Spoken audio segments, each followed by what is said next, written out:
All right, welcome everybody to this special episode that we're putting together in time for the Halloween season. It's going to be a super sci-fi show. So we're going to talk all things UFOs, cryptids, ghosts, and of course sci-fi movies and books. And we're going to have a ton of guests. Obviously, right now you see Sam and myself, but you also see that Ken has rejoined us for another episode. He's another one that I'm going to have to start paying royalties for. So Ken, how are you doing today? I'm great. Thanks for having me back. Yeah, so how's Before Roswell going? I know we kind of touched on it a little bit last time, but how's it been? It's going well. Barbara DeLong, my co-author, actually got to go on Coast to Coast AM with George Nuri and talk about the book there. So that generated some interest, and we've made a little bit of a bump in the sales. So that's nice.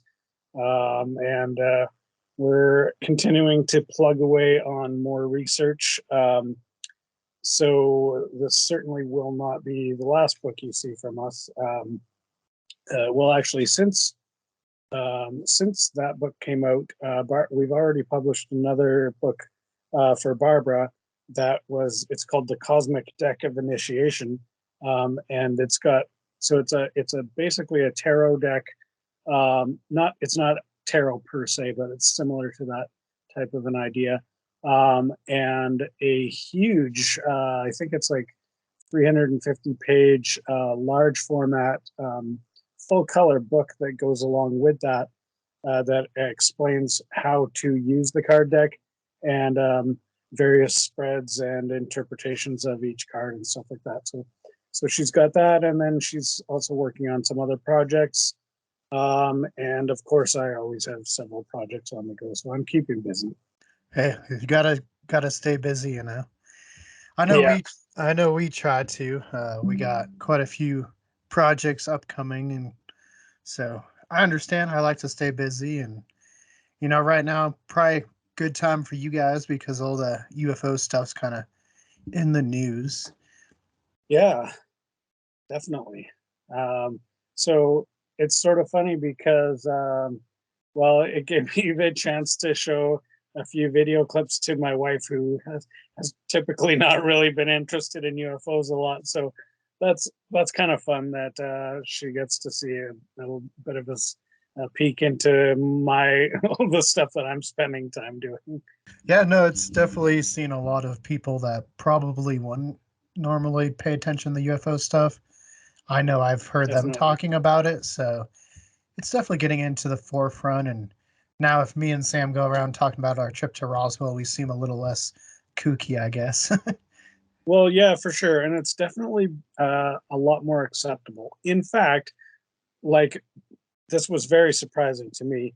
Last time I was down visiting my parents, my dad said to me, "Oh, yeah, something about he said something about UFOs," and then he was like, I think I saw some of those one time." And my mom's like, "No, you didn't." Like, because he's never spoken of it before.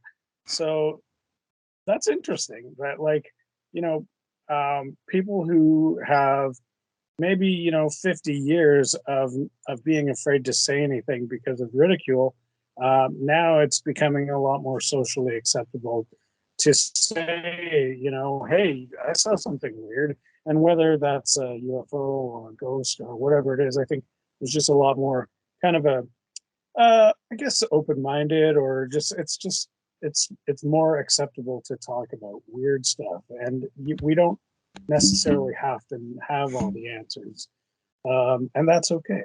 Right. No, I agree there. There's a lot more people that I know I've heard stories from, and I was like, I never would have expected them to tell me a story where Yeah, something recently has happened. So I don't know, maybe it's the spirit of Halloween, but I think at the same time, maybe we're catching up to where people can talk about it, which is kind of weird because you look back at the history, and I'm a big history buff, talking about spirituality and ghosts and all these weird cryptids wasn't really looked frowned upon at one time. Like you see all these right. stories and people talking about it. It's more around like the late 1800s, kind of when the spiritualist movement comes up is when everything kind of gets Okay, don't talk about. Let's be hush hush. Yeah, well, that's right, and it kind of comes and goes through phases. I mean, in the 20s, it was okay for a while, but then it lost fell out of favor again, and so it's sort of interesting how that happens, where it's like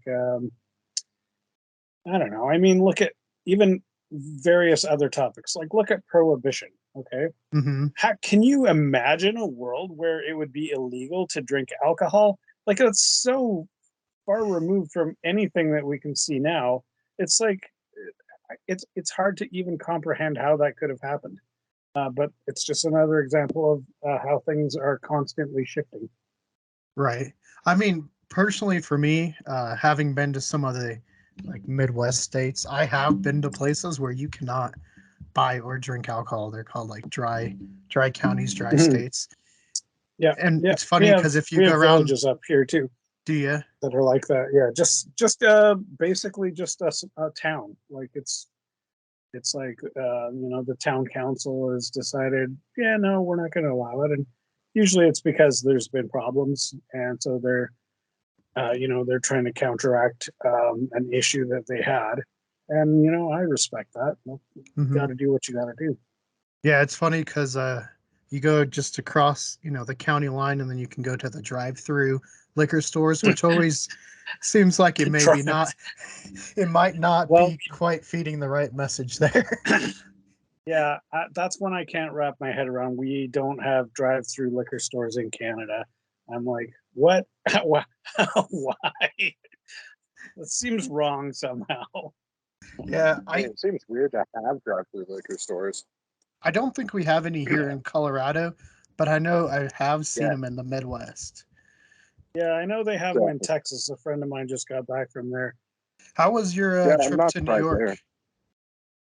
Oh man, New York was fascinating, and uh, I'm very glad that we went. It was sort of a bucket list thing for both my wife and I, in that just going to New York for one thing, but also in the last couple of years we've been sort of getting more interested in Broadway's shows. So we got to go to Broadway and take in I think, well, we sort of, the party split up and did their own thing, and then we came and all saw one together. So between the group, we must have seen probably six different shows, but maybe two or three each. And it was a lot of fun. Um, there was actually one of the funny, kind of strange thing to say, maybe, but one of the highlights for me was this little tiny off Broadway um, show where they did it was based on Seinfeld, and it was like this totally unauthorized Seinfeld satire, but it was hilarious, and they just nailed the characters. They did such a great job. Yeah, no, you gotta definitely see that kind of stuff when you're up there. Did you Yeah. wander through Times Square at all? Oh yeah. Wow, that place is crowded. Right. It's just like we went there probably at least four different times, different days, different times of day, and every time it was just like wall to wall, like almost to the point where you have to hold each other's hands to get through, right? Yeah, but it was pretty wild, and very noisy, and it was really hot and humid in August when we were there. So um, riding the subway, and we were staying in Queens, so we had to take a bit of a jaunt on the subway to get down to Times Square and Broadway and that. And we walked a lot too, and we went down to um, the memorial, the 9/11 memorial, and museums and all kinds of stuff. So like, what a great experience. I think it's something that everybody should do once in their life at least. Hmm. Yeah, I agree. We've been there a few times. My cousin went to school in NYU, so definitely have my experiences. So you gotta be right next to America's cheating building too, because they count the antenna for the full height, and I'm just like, man, there's buildings taller than it in New York. Yeah, yeah, exactly. It's funny. Well, the last time I picked up a Nat or not Nat Geo, Guinness World Records book. They were Right. showing it, and they had the height at the roof at 1,700 feet. I'm like, no, the roof's at 1,300. It's way lower. But yeah, Uh, there's some. I feel like there's way taller buildings in like Hong Kong or somewhere. Yeah, I mean, New York has taller buildings at the roof than the Okay, yeah. Trade Center. You got 432 Park Avenue, the Steinway, Central Park Tower. Chicago's got taller ones. So Well, there you go. yeah. Little fun fact: you guys came on for paranormal, learned about buildings. Where did you guys stay in like an older building in Queens or kind of a newer hotel?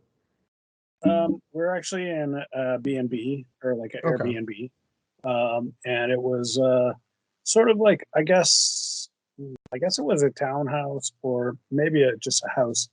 I can't really remember, to be honest. It was nice though, and the people there were great. They lived in the main floor, and then we were like upstairs. Um, but yeah, it was a great little place and a nice neighborhood to walk around there in Queens and enjoy some pizza and just have a good old time. Right. Yeah, we stayed in an older hotel. I mean, a lot of the hotels in kind of Midtown New York are old, but we definitely had some weird experiences in that one. It seems like no matter where we go, we've had something happen. Oh yeah, yeah. And yeah, no, and I know David, who I'm hoping can join us tonight. I was talking to him, and I'm like, that would be cool if we could just put a travel book together, some of the kind of kooky places we've been to. Well, if you put a book together, I'll publish it for you. All right, hey, maybe we can all write one together, and uh, you can add some Canada places because outside of our risky attempt to just go on a cruise up to British Columbia without passports, we have not been. Oh, yeah, I think you definitely need a passport. Passport. Yeah, no, we learned that. I mean, this was back in 2003. We made it to Tijuana, or Tijuana, Mexico, old Mexico, Yeah, from San Diego, and it was more just kind of accident. Back then, there wasn't all the border stuff that there is now. But on right. the way back, there was border stuff, and they're like, "Are you sure you're American citizen?" So it took a while. Oh, jeez. Yeah. I don't love going through the border, even between Canada and the States. I mean, it's fine, but it just makes you nervous, because it's like, Hmm. oh, what if I don't know? I mean, I don't know. They can search your bag. They can just do whatever stuff. It's kind of just a pain more than anything, I guess. Right. So, I want to talk UFOs, obviously, but I'm trying to wait till Nick gets on. Let's Yeah. Well, let's. Nick will have lots of questions, I'm sure. I know Uh, he told us already. uh, yeah. but let's talk about some maybe cryptids in Canada, because that's always fascinating. I mean, the U.S. kind of lame. They're all pretty famous ones, but they're kind of run of the mill. So, do you guys have any Right. fun ones up there? Well, I mean, we got Bigfoot, of course. Now, up here, he goes by several names. Sasquatch is one I'm sure you're aware of. The various indigenous languages have other words for them, and I'm sorry, I haven't learned any of these words. I was talking to several Native Americans, Native Canadians. I don't even know what the name is now. But so basically, like we refer to the various nations, right? So and they have a lot of different names that you probably never would have heard of because instead of like Sioux and Iroquois and stuff like that, we have our own local groups, and they're typically have fairly smaller, well, I mean, not super small, but smaller size. And just because of the remoteness of where I am, like I'm a 10-hour drive north of Vancouver, so we're kind of out there in the wilderness, in the mountains, in the forests and stuff like that. And there's these various groups who have lived in this area um, for thousands of years. In fact, the There's one group that has recently done some archaeological work, and they were dating artifacts from 14,000 years ago. So that puts us squarely into the peak of the last ice age, right? And that was before the ocean levels rose. So at that point, um, the the geography was very different. So most of the area that I live in right now was covered in a couple of miles of ice. Um, and then there are other areas like out on the coast towards Charlotte Island, or what's actually now known as Haida Gwaii. The Haida people currently live on the islands.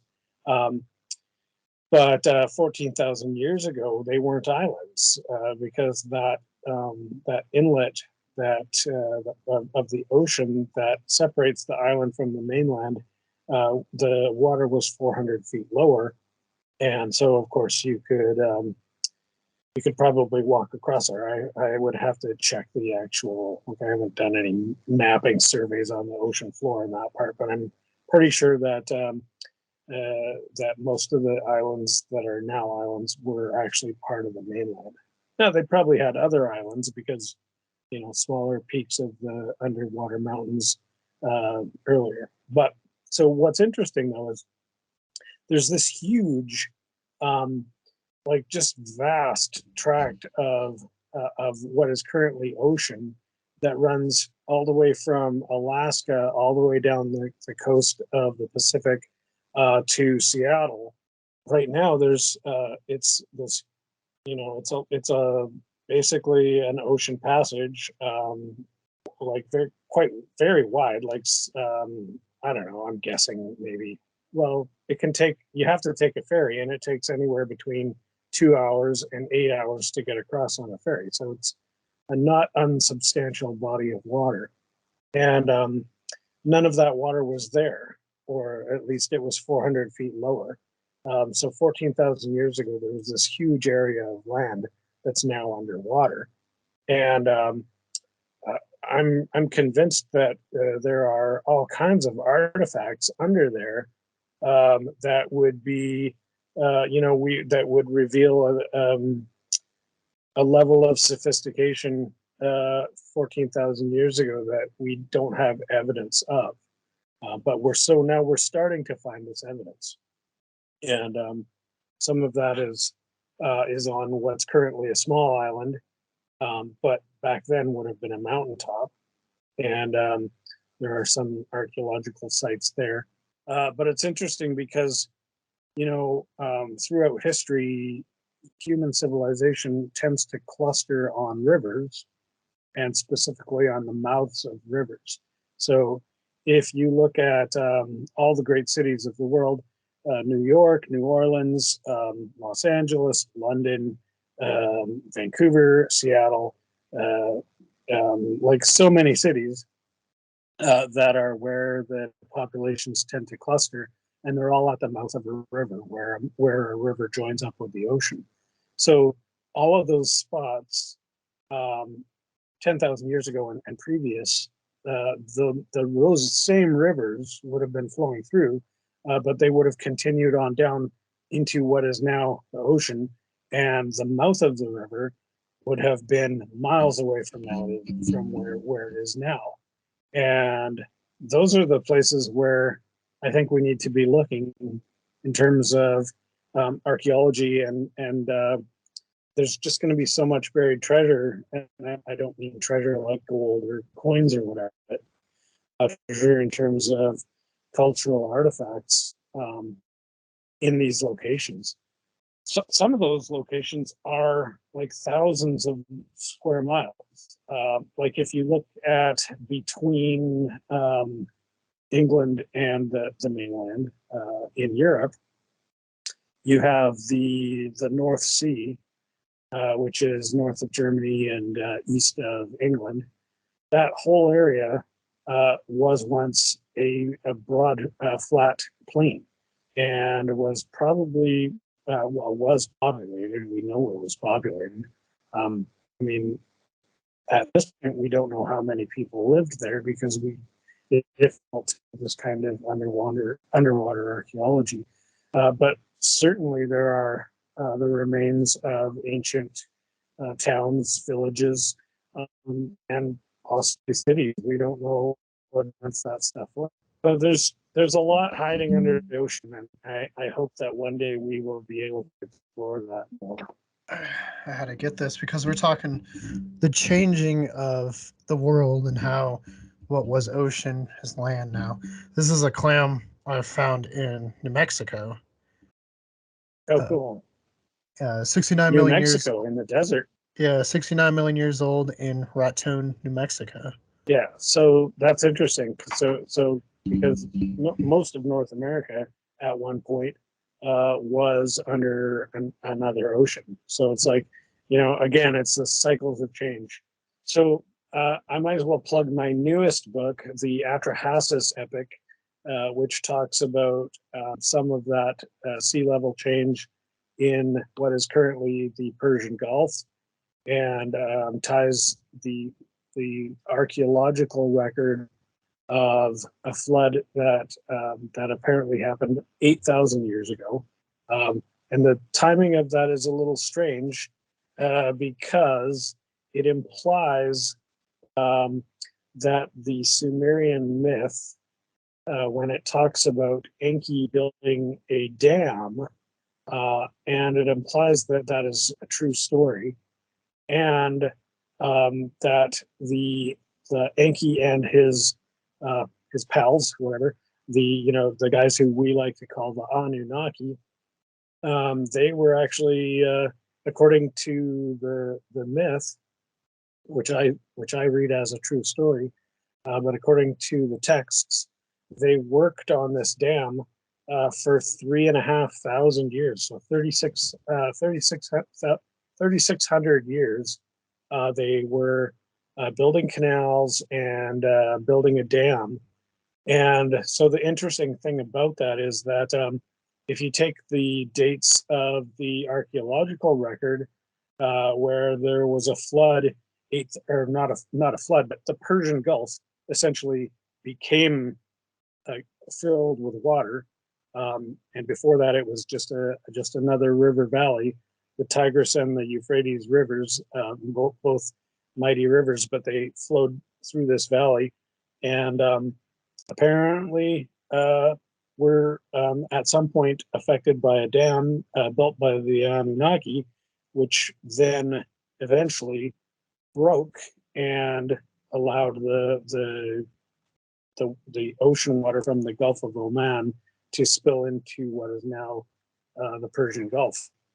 And so there's a lot of archaeological evidence around that, as well as the so-called myth that tells the story of the people who were there when it happened.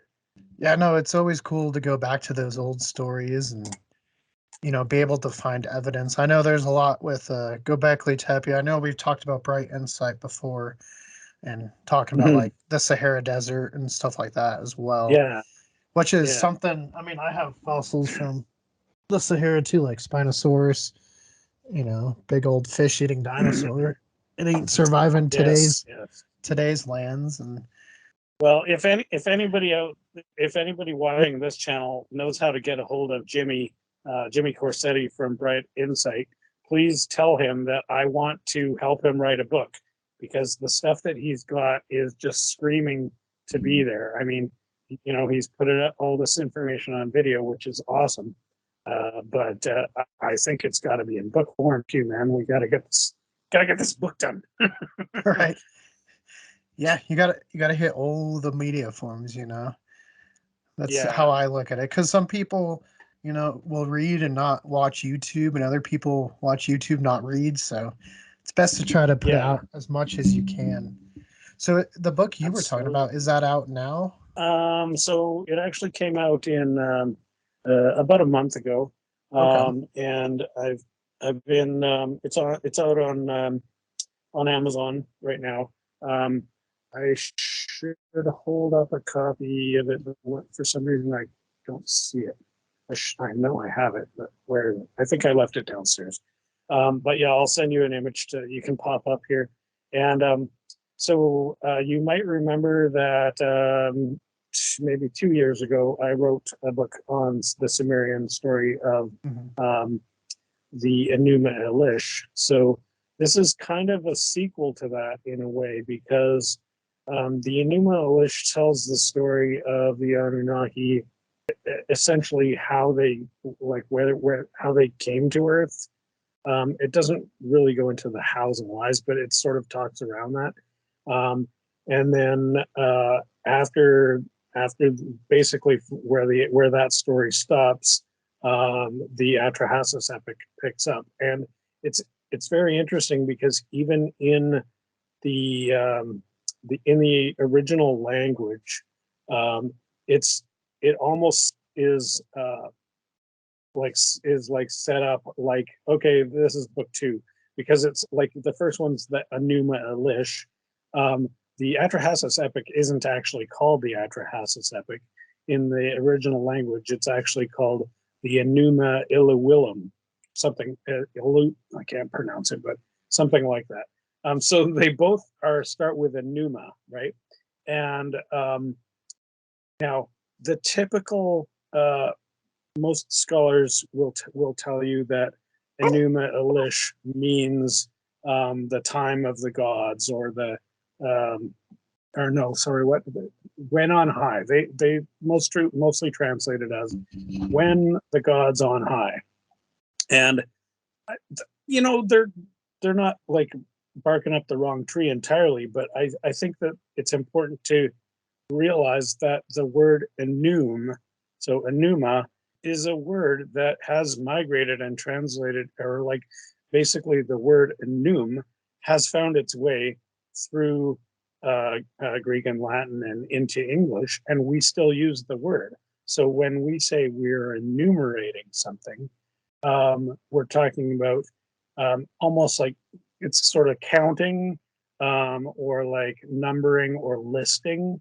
And so I think that there's a sense of that in the Enuma Elish, where it's like almost like, instead of saying the time or when the gods on high, I think what it really means is Enuma, like we're telling the accounting of this history. So to me, it's framing itself as a history, and it's also does have a sense of another concept that is still alive in English, which is once upon a time.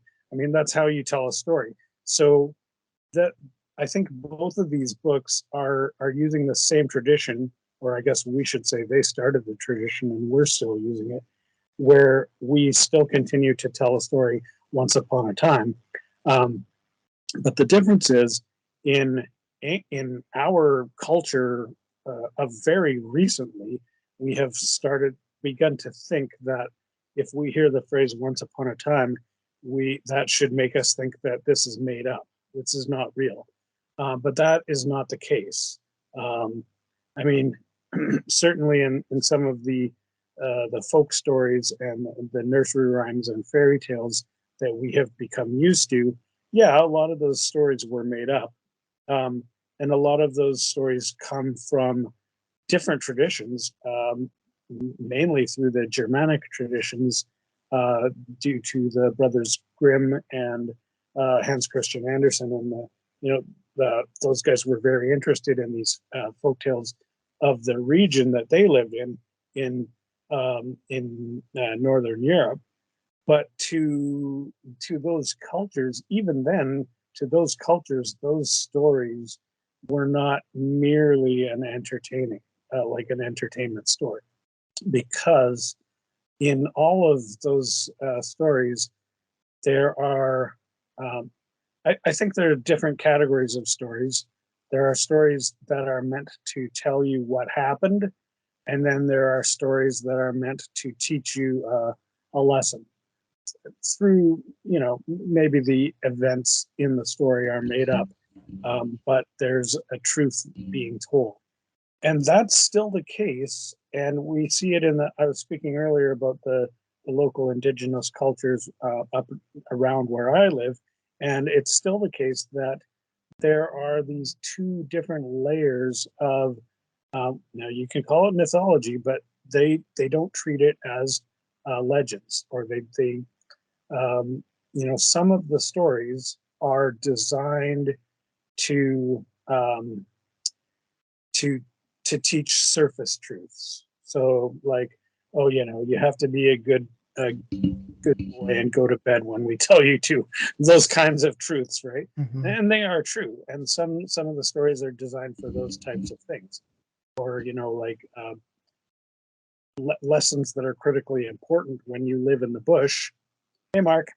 Um, Hi, Ken. Hi, Sam. such Hi, as Keegan. Hey, Mark. sorry, I'll just finish my train of thought here. So God. lessons such as like when you live in the bush and you're surrounded by animals and frankly a lot of dangerous stuff. A lot of these legends are really intended as lessons for survival or for safety or for various other means. And then on top of those, there are these deeper stories, and these are the stories that are the true history. But the issue here is those are not the stories that we have heard about. The reason for that is because they're protected culturally, um, because honestly, uh, we don't want to give the white guys all of our treasure, right? And so much has been lost and stolen that we have to honor the fact that there are parts of the culture that need to remain um, privileged for those elders who have lived through the culture and have come to the point where okay they're ready to hear the real story, or the deeper truths. So there are definitely elements of that that are alive and well, at least in my neck of the woods, because the culture has not been allowed to die out, despite despite the best efforts of the Canadian government over the last 100 years in trying very difficult to wipe out those cultures. That was not successful. It was extremely damaging. The repercussions and the aftermath we are dealing with right now, and it's not pretty. This is why uh, in our area we have a thing called Orange Shirt Day, which is to remember the Indigenous children that have been basically murdered by the Canadian government and the Catholic Church um, not very long ago. Like we're talking, it continued to approximately 30 years ago, which is like just mind blowing. Mhm. Ken, Go ahead. have you heard about the serial killer going up and down BC's highway? Yeah, There's yeah, a book on that, and I actually tried to get the author as a guest. And I never heard from. McDermott or something like that is her last name. okay. I She's could covering the hook you same up with a thing. okay. I could hook you up with a guy who has some theories around that. I think I don't know if he would be willing to talk about it publicly, but he might, and I could hook you up with him because it's an ongoing issue. Like there are still, so we call it the Highway of Tears. It's Highway That's it. 16. Yeah. So Highway 16, which runs right through my city, and it goes out to towards Haida Gwaii, which I was speaking about earlier. And it along that route, there's I mean, it's got to be pretty close to. It's probably 700 or 800 miles. This long stretch of highway goes through the territories of numerous of the First Nations bands, and so therefore numerous cultures with different languages and all these different histories.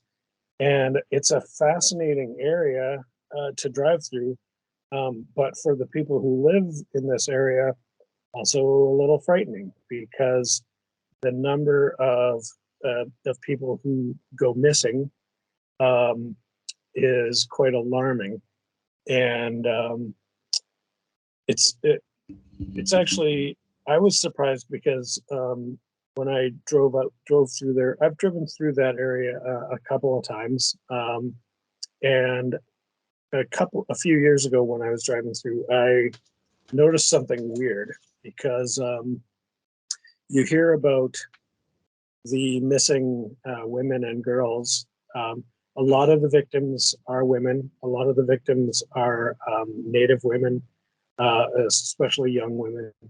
And but I was also surprised to see a lot of like signs in gas stations, missing. Yeah, there you go. And there were also a lot of young men who also went missing along in that same area. So I don't know what's going on, but it's very evil. Something It, devious is going on. it almost sounds like a serial killer, but I've heard like during the pandemic when a lot of people are doing the like Zoom concerts from their living rooms and things like that. One of a couple of the members of a band were or are native, and they eventually got into discussing that in between songs, Right. and it's not. Yeah. Uh, yeah, I knew about the book, but when Keith and the people in his band started talking about it, and it's like, why, this is being closely followed by some of the native communities in Arizona. Yeah. Well, I mean, it is a tragedy for sure, and Hmm. I don't think that. Well, I've heard a couple of stories. I'll say from people who I think knew what they were talking about. And so there's different theories. Um, one, like you mentioned, it's possible that there is a serial killer. It's also possible that there's numerous serial killers, or that somehow the culture that there's a cultural component of predator in the area where they know that they're going to get away with it, and so just having that component be there, because I mean, let's be realistic, it's pretty remote. um, it's in many ways it's similar to like what you would see in Alaska or someplace like that. And then I've also heard people from within the community, I heard at least one person say that it's not a mystery, like they, from their point of view, everyone knew. Now they're talking about everyone in this small community, I believe, or maybe it was the elders, or maybe it was the police or the authorities. I'm not entirely sure what they were referring to, but basically what they told me was, "Oh, everybody knows what's going on, but a, a there's some issues in terms of dealing with it." One of those issues is that um, possibly it's there's something about like that the community um, isn't necessarily thinking that reporting people is the best way to deal with it for a variety of reasons. Um, and you also have to realize that these are people do have their own culture and their own community, and yet are forced to live within this greater culture. And I'm using the term greater to mean larger. So there's this sort of surrounding culture, which is not always friendly towards their culture. And so there's this constant tension between two cultures, and yet one of these cultures sees itself as the ruling body, and that authority is not necessarily recognized or not necessarily justified. So there's a lot of factors, um, you know, from from a family being able to self-regulate its own members, and or to dole out punishment or um, forgiveness as they see fit, or for whatever other options or processes they may have that we know nothing about, nor should we, because it's really none of our business. And then the fact that, oh well, you know, the feds want to do it a certain way. Well, maybe the feds way isn't necessarily the best way. So there's a lot going on, and it's a difficult thing to deal with. Yeah, and for the viewers watching, if you're in the U.S., it's sounds kind of similar to like the reservations here.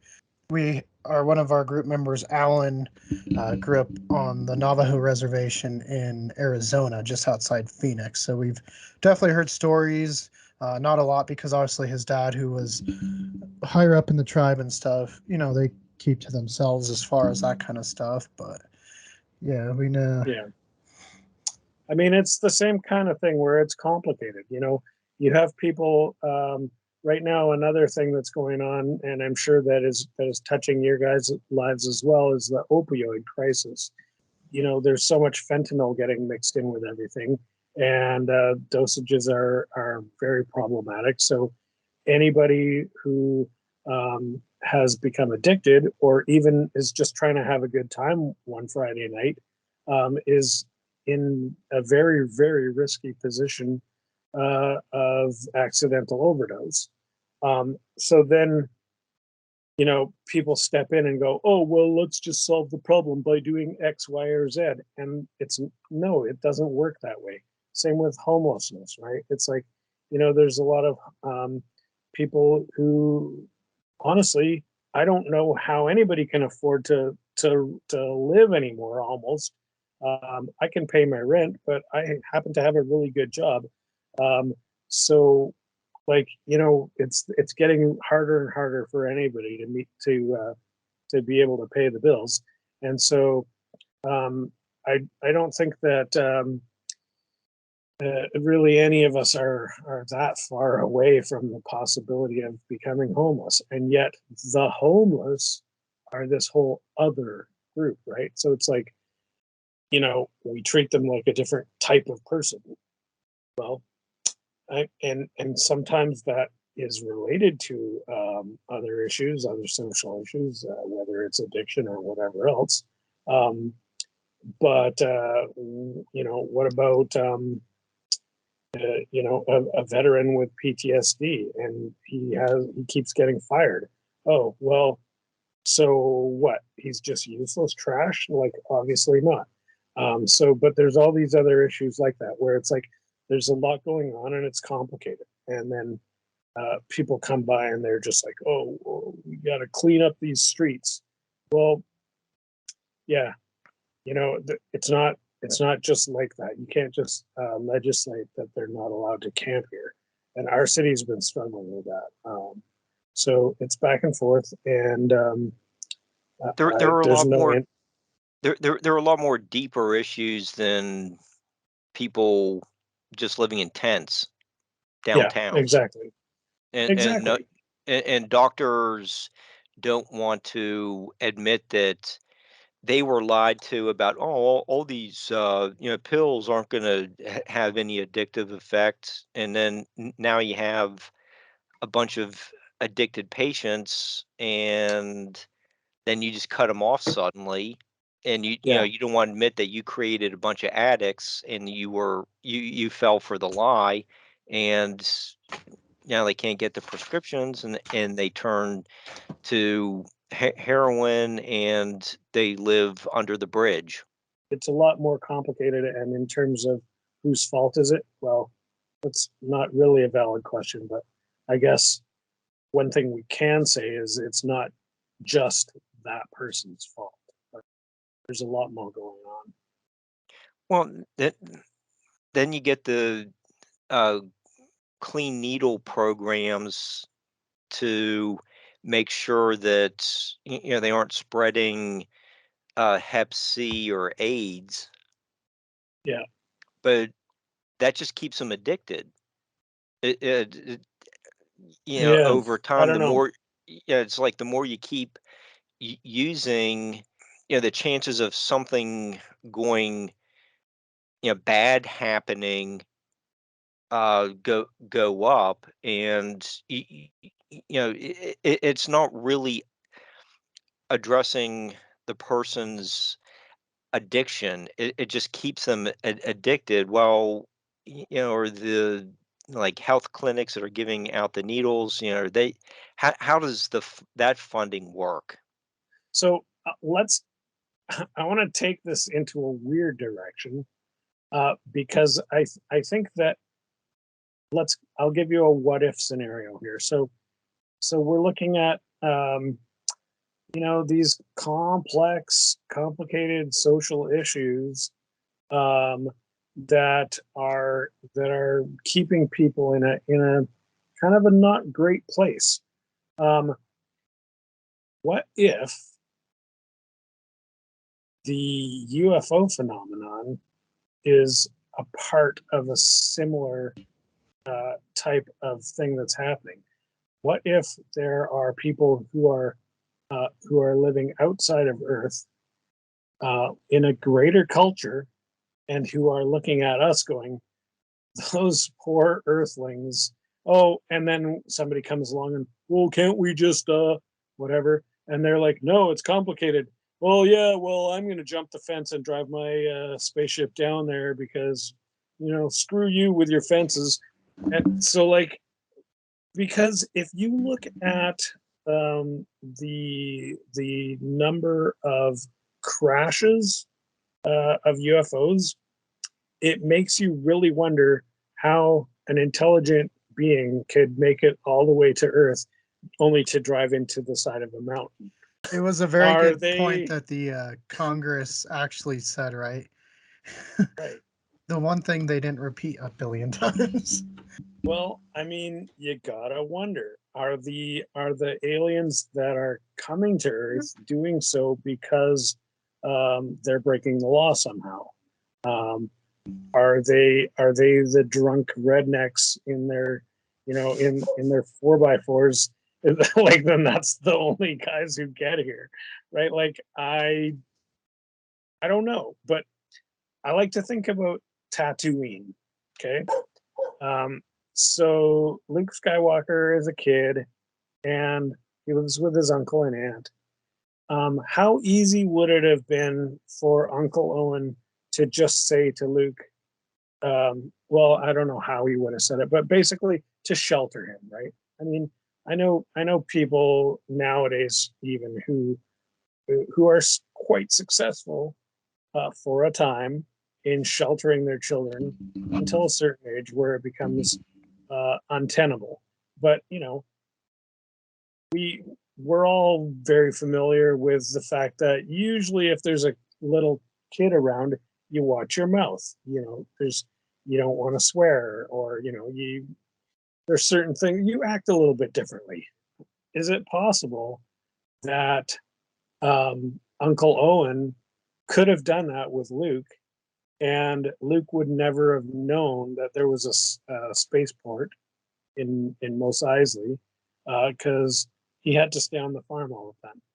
And so then Luke would be in the position that we are in, where the idea that there might be life off the planet is an unknown concept, and it's debatable. Like, but Uncle Owen all along knows that they're out there, right? And I think this also happened in one of the Star Wars sequels, where there was. You guys are going to have to fill in my blanks in memory. It wasn't there a youngster on a planet who like ran through the grass and then was some TIE fighters came down and started shooting at them or something? What is that? Rogue One, I think. Was it in Rogue One? Yeah. Yeah. So and they're like, from that kid's point of view, they had no clue what was going on because they had been sheltered up to that point and really didn't know any better. But as soon as they saw those TIE fighters, they knew something was up, right? And so that's where many of us find ourselves in that. Well, we've seen a fighter, we've seen it, some kind of ship, and we're like, what? They told me that there was nothing out there. Yeah, see, you mentioned Star Wars, so now we're gonna have a bunch of people in the comments. Yeah, because well, one of the series I know they were back when Luke was young, and they had the Inquisitors at the homestead, which kind of just blows a lot of the original trilogy stuff. Like, I don't know, the canon's gotten very jumbled lately. We'll say. Okay. Sam, you're gonna say something? I mean, I was going to say that, I mean, that makes complete sense just because it's kind of the same principle and they've known that they've been out there for so long, but just have been hiding it from the public. And now they're trying to like let them know about it a little bit. So it's kind Absolutely. of like the same principle. Like, all the governments, because it's not just the United States, it's basically all of them have been essentially sheltering the public from the whole UFO phenomenon and just like hiding it, being like, that's not real. Now they're just being like, okay, this might be out there. And then they're going to talk about it being out there. Well, I Yeah. think we're also to a point with technology that it's hard to hide anything with how fast you can send a picture and it can just go all over. So at some point, if they know stuff's out there, they're going to have to say it. Otherwise, their whole credibility is gone. They can come out now and be like, we're not quite sure, even if they do know. And people might be like, oh, the credibility and whatever. Well, I mean, that's exactly what happened with the Tic Tac video. Mm-hmm. Now, I have heard recently that it's possible that the Tic Tac video was strategically released from the top level rather than it being a leak. I watched a really great documentary. It's a short documentary, maybe a half an hour. I believe I might be getting this wrong, but I'm pretty sure it was on the subscription channel called The Fifth Kind, which is behind a paywall, but I highly recommend it. It's a really good channel. One of my favorite authors, Paul Wallace, is on there. And they put together this very, very well done but short documentary specifically around these questions of disclosure and what has been happening globally. So they're looking at it, including the United Kingdom and other countries as well, in terms of what's happening in legislature as well as in the public forum.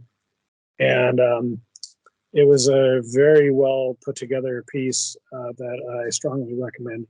Like I said, it's on the fifthkind.tv, and I think you will need a subscription for it, but it's a very good service. Yeah, we'll have to check it out. It'll give us a break from all the Chad films we've been reviewing. So, yeah. Oh man, all the memories, Sam. All the memories. Oh You're the man, one that has to edit them, not me. So I don't really remember them. Whereas like it's fresh in mind for you. that took me off in the wrong tangent. Yeah, no, I think it's a high possibility that it was released. I know um I read that somewhere too, and I forget because they kind of were naming names in the one that I had read, but that was so long ago I don't remember the names. But I had heard where possibly they kind of soft released it in a Yeah. way that it would look like it was not intentionally released, just to kind of gauge the public's readiness, I guess. Yeah, exactly. Which you got to think, because I don't know, there's so many festivals with UFOs, and maybe that's one thing, a festival where people go and they seem like they're really interested versus physically seeing a craft for yourself. So maybe Yeah. that's the difference. But I know in Roswell, when we go, because we go yearly, there's so many people there. I wonder what would be the Venn diagram if you took people who were at that event versus and people who had witnessed something themselves. Like, I think that there's probably a pretty high overlap there. Yeah, there's got to be. I mean, there's obviously going to be the people that are there from the name recognition, or perhaps just festival people that like different festivals and travel. But there's Yeah. got to be a lot of people, and I know within the festival, there's a lot of people that have seen UFOs speaking at the festivals as well. So Yes. that's drawing in a certain crowd. Like we met Travis Walton, and we listened to his story, which was pretty interesting. But yeah, Yeah. it's always weird. New Mexico is a weird one. I don't know how much you've dug into that outside of like perhaps Roswell. There's two topics that we've talked about a lot on our channel: Billy the Kid and Roswell, Yeah. and they're both Right. connected because Pat Yeah. Garrett kills Billy the Kid. He lives in Roswell. He's killed by a Brazel whose nephew finds the UFO. Oh, seriously? Yeah. Yeah, we're working on a Wow. video about that now, but I always found that I was like, when I read that one day, I told Sam, I'm like, we were meant to do this. That's wild. Yeah. I guess I saw a clip from a conference. I think this was a conference in the UK, but basically a UFO conference. So more of they rented a hotel ballroom and there's a bunch of people sitting in there listening to speakers. But Linda Moulton Howe was there Mhm. and a few other people. And one of the speakers um, basically turned to the audience and was like, okay, put up your hand if you've seen a UFO or if you've been abducted or any kind these types of related experiences. um More than half the room had their hand up and I'm thinking it was around 70%. So that's quite amazing. Now obviously the kinds of people who are going to go to these events are going to be people who a who aren't in the category of we just don't believe in UFOs. So already the numbers are skewed very heavily. But it is interesting just to realize, how many people have seen stuff. Because we talked about this earlier, where you if you saw something, but you never felt um, free to talk about it, you would never know that three of your friends also saw something, right? So you end up feeling like you're the only person, um, but it's not true because it's so widespread. Had a chance to spend, yeah, I don't know, 30 minutes or so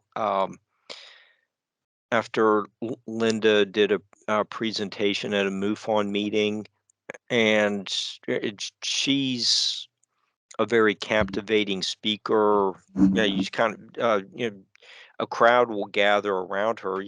They want to hear her expertise. She was, and then she stopped, signed some books and T-shirts and that kind of stuff. Does a fantastic job with PR. I haven't met Travis, what did you think of him? I think he has a very fascinating story. Yeah, no, he seemed really down to earth. He actually, we were talking to him, and we carry around these giant dinosaurs with us. Hmm. They have their own Instagram pages, and they get more attention than we do. And so that's kind of what got his attention was the dinosaur. So he took a picture with it, and then we got to talking, and yeah, he seemed really down to earth. We saw him again this year. He was back at the Roswell Festival, and yeah, down to earth, and I don't know, it seems credible. I mean, I wasn't there, so I can't 100% tell you yay or nay. Uh, but his story hasn't changed, and being how long he's told it, if he was fibbing, you'd think he would slip up at some point. So I definitely, But he doesn't. mm-mm. No, that's the thing. I know he told us they're working on a new. Was it a TV movie or regular movie, Sam? I want to say regular movie, but I can't really recall. That's my bad, but I'm pretty sure. I think it was a TV movie. Yeah, I'll Is it have an to. is it Sam? Is it an updated uh biopic? Mm-hmm. Yeah, and I'll link his talk at the top of our screen so anyone that wants to watch it they can. But I know he was telling us that it opens up different. He likes how it opens up in that film versus the original, just because he thinks it sets his story up better. So when we went there this year, I asked him if it was out yet, and he said no, not yet, but it's getting there. So definitely something we have to look out for at some point. The original film was sorry, I can't remember what it was called. Fire in the Sky. Mhm. Oh yeah, right. I mean, that film is probably like one of the main reasons that the UFO phenomenon became so well known. Yeah, there you go. Right? Like that was when was that in the 70s? Where Yeah, I think that the original movie or that was like film? late 70s, early 80s, something like that. That sounds about right. Yeah. Because here, when did the event happen? So the event happened on November 5th, 1975. So yeah, it'd have to be. I'm guessing probably the 80s. And he was actually taken up into a ship, if I'm not Mhm. mistaken. Yeah, and he talked about it. I know in our talk, and I'll send it to you guys so you can watch it as well. Cool. But he kind of diagrammed where everything happened and who's involved. And it's not like these people are out there looking for that, you know. It's always Yeah. an interesting story when you have people actively looking for these things and they always show up. You know, I think we talked Right. about that before. We're always open to hearing the stories, but if you keep telling us it happens every night, you don't have any actual proof, right? Yeah. If it happens every night, why don't you set up a camera? Right. Why don't you go to a different room so they don't abduct you from your bed every night? Yeah. No, but I think it's great that it's in more of the public domain here in the US. I mean, I know Canada's a little bit more open than the US has been. But for a long time, like even our ghost stuff was kind of frowned. Oh, Hey, uh-oh. there's Nick. Oh no, there he is. Hey. What's up, guys? Well, we've been talking about some alien cake and fire in the sky. I'm kidding. We saved the alien cake till you were on here. Did you did you Alien guys see cake. yeah, did you see that video? Yeah. No. Is it like an is it cake thing? Yeah, here I'll find it.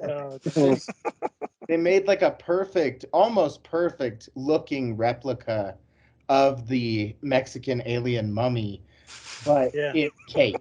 So it's cake. it looks very accurate, but yeah, it's cake. Wow. It's hilarious. Oh. There it is. Oh. Oh shit. It's Well, that so explains it. right now we know. Not wrong this whole time, guys. It was cake. We have our What's funny is me and Nick both stumbled onto that separately and both sent it to each other. yeah.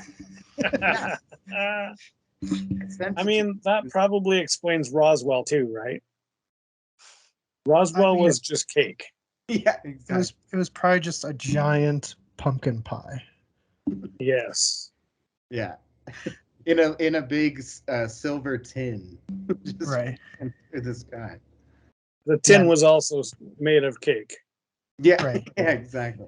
No, I will say Roswell is one of those big events because there's a handful of them that are like super big, worldwide known ones that I do believe.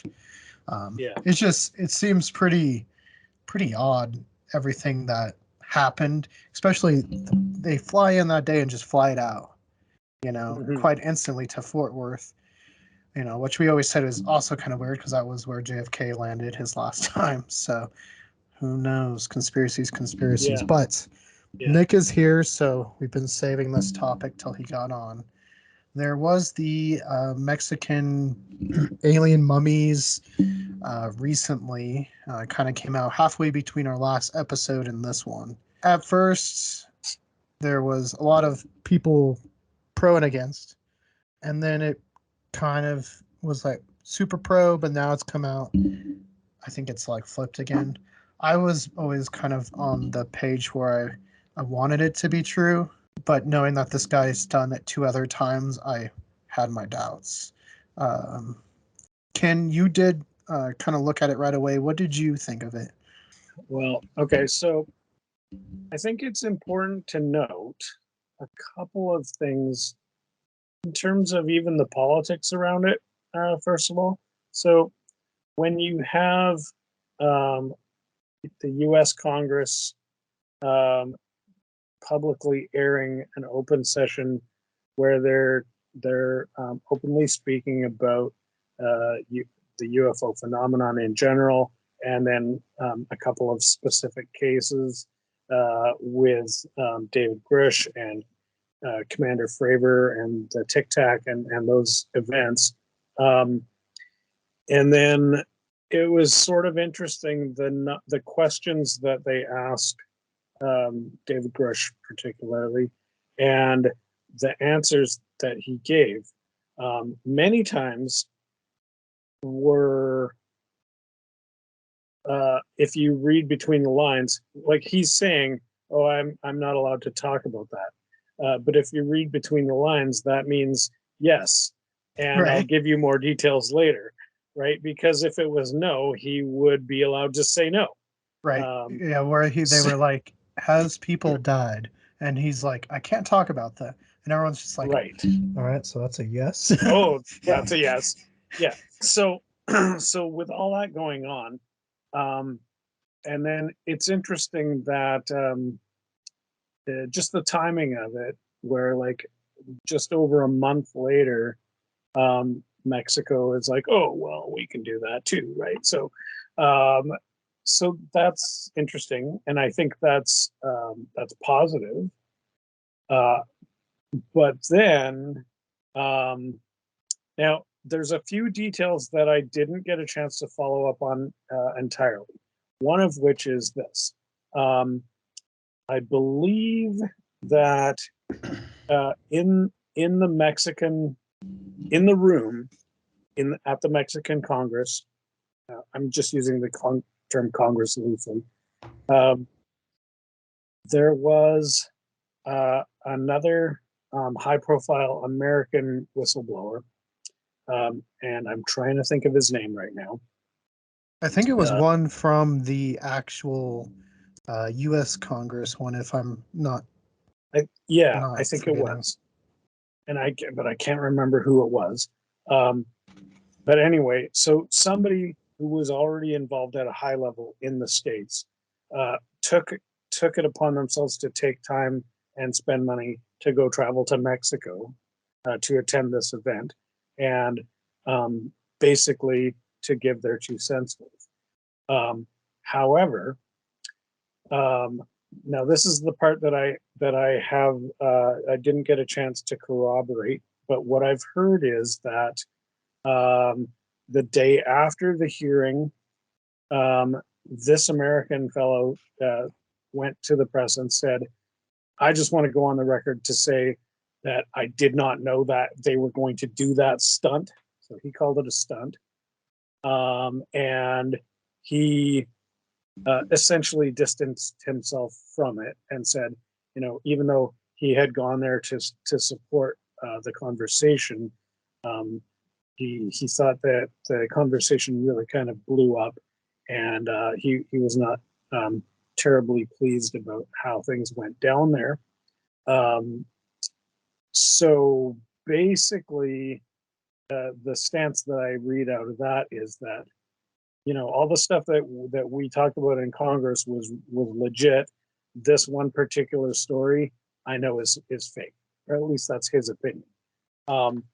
So to me, that tells you one of several things. A, he has some.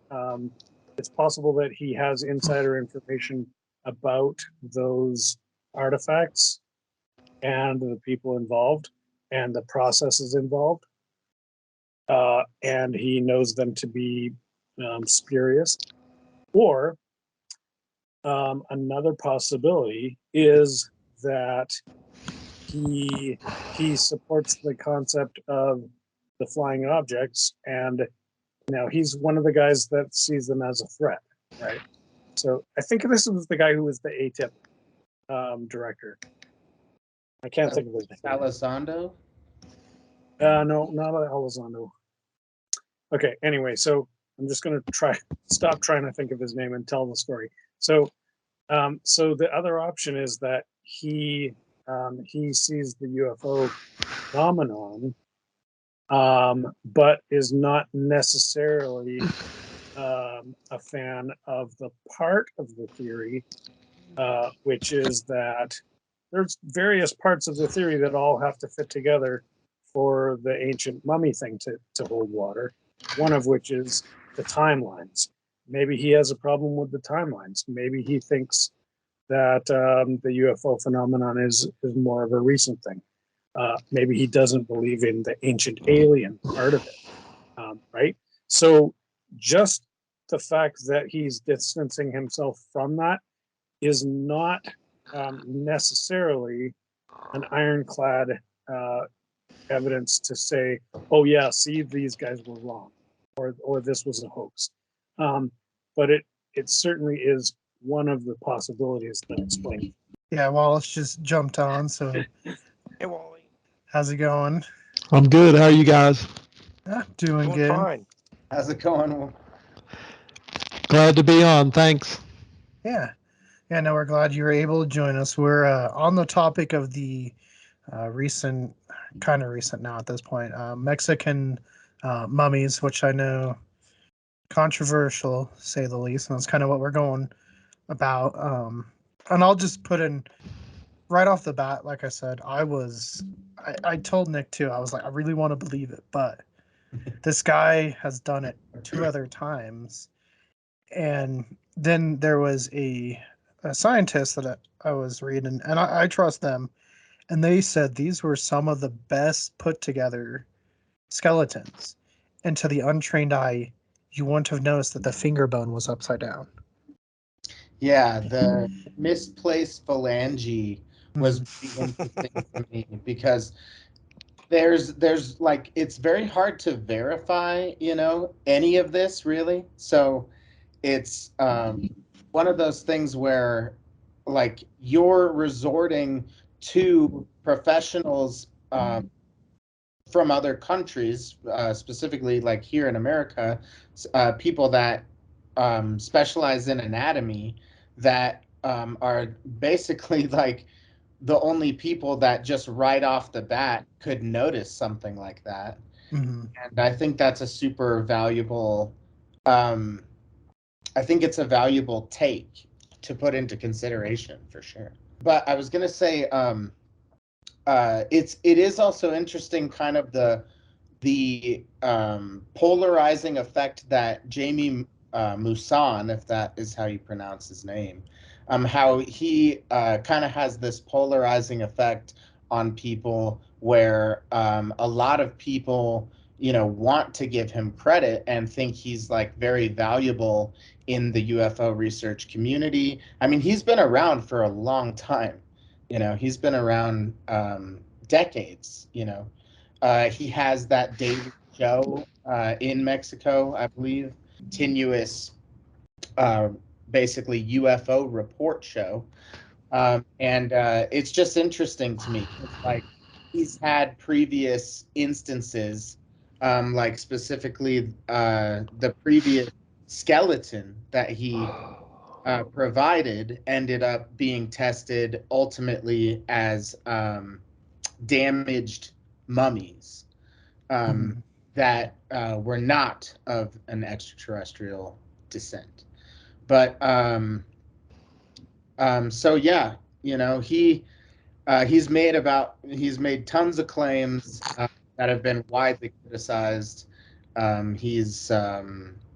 He's just an interesting character, I would say. So to me, it was interesting that this was presented by the Mexican government, quote unquote, in a way that seemed like it was like, okay, Jamie Maussan is finally getting the recognition he deserves. There's qualified chemists, biologists, people that are like have thoroughly worked on and studied this, these artifacts. And I thought that was interesting that they presented it like that. But then just also how basically since this report has come out, we haven't really seen any update on whether or not samples of this, like verifiable samples, are going to be sent to qualified people in other parts of the world.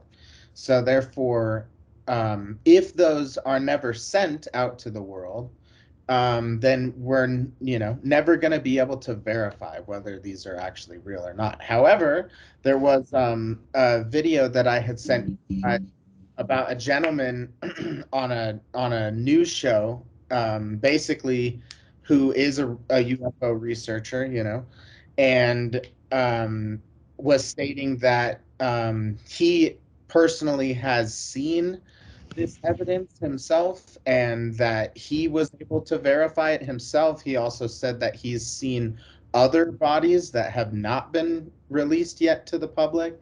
So it's hard to go off of that as well, but it's just like this continuous polarization back and forth. And basically, what his take was that these samples, basically Mexico, whoever has these samples is really definitely trying to hold on to them for fear that, either A, that will be exposed, right? Or B, Mhm. that the government is just going to take these samples and like twist their story, if it is Yeah. legit. We'll So pull a Smithsonian on them. yeah, yeah, Yeah. yeah.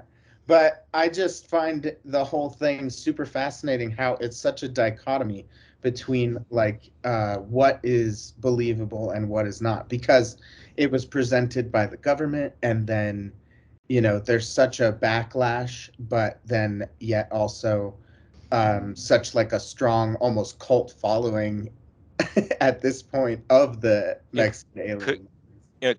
could it be just a psyop? Yeah, yeah, absolutely. That's like another totally plausible, completely plausible.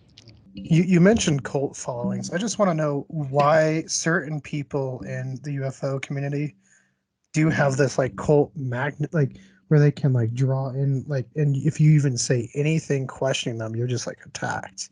Yeah, I mean, I think it's truly about like the connectivity of any community that is like have like-minded people that can share their ideas, just like we're doing right now.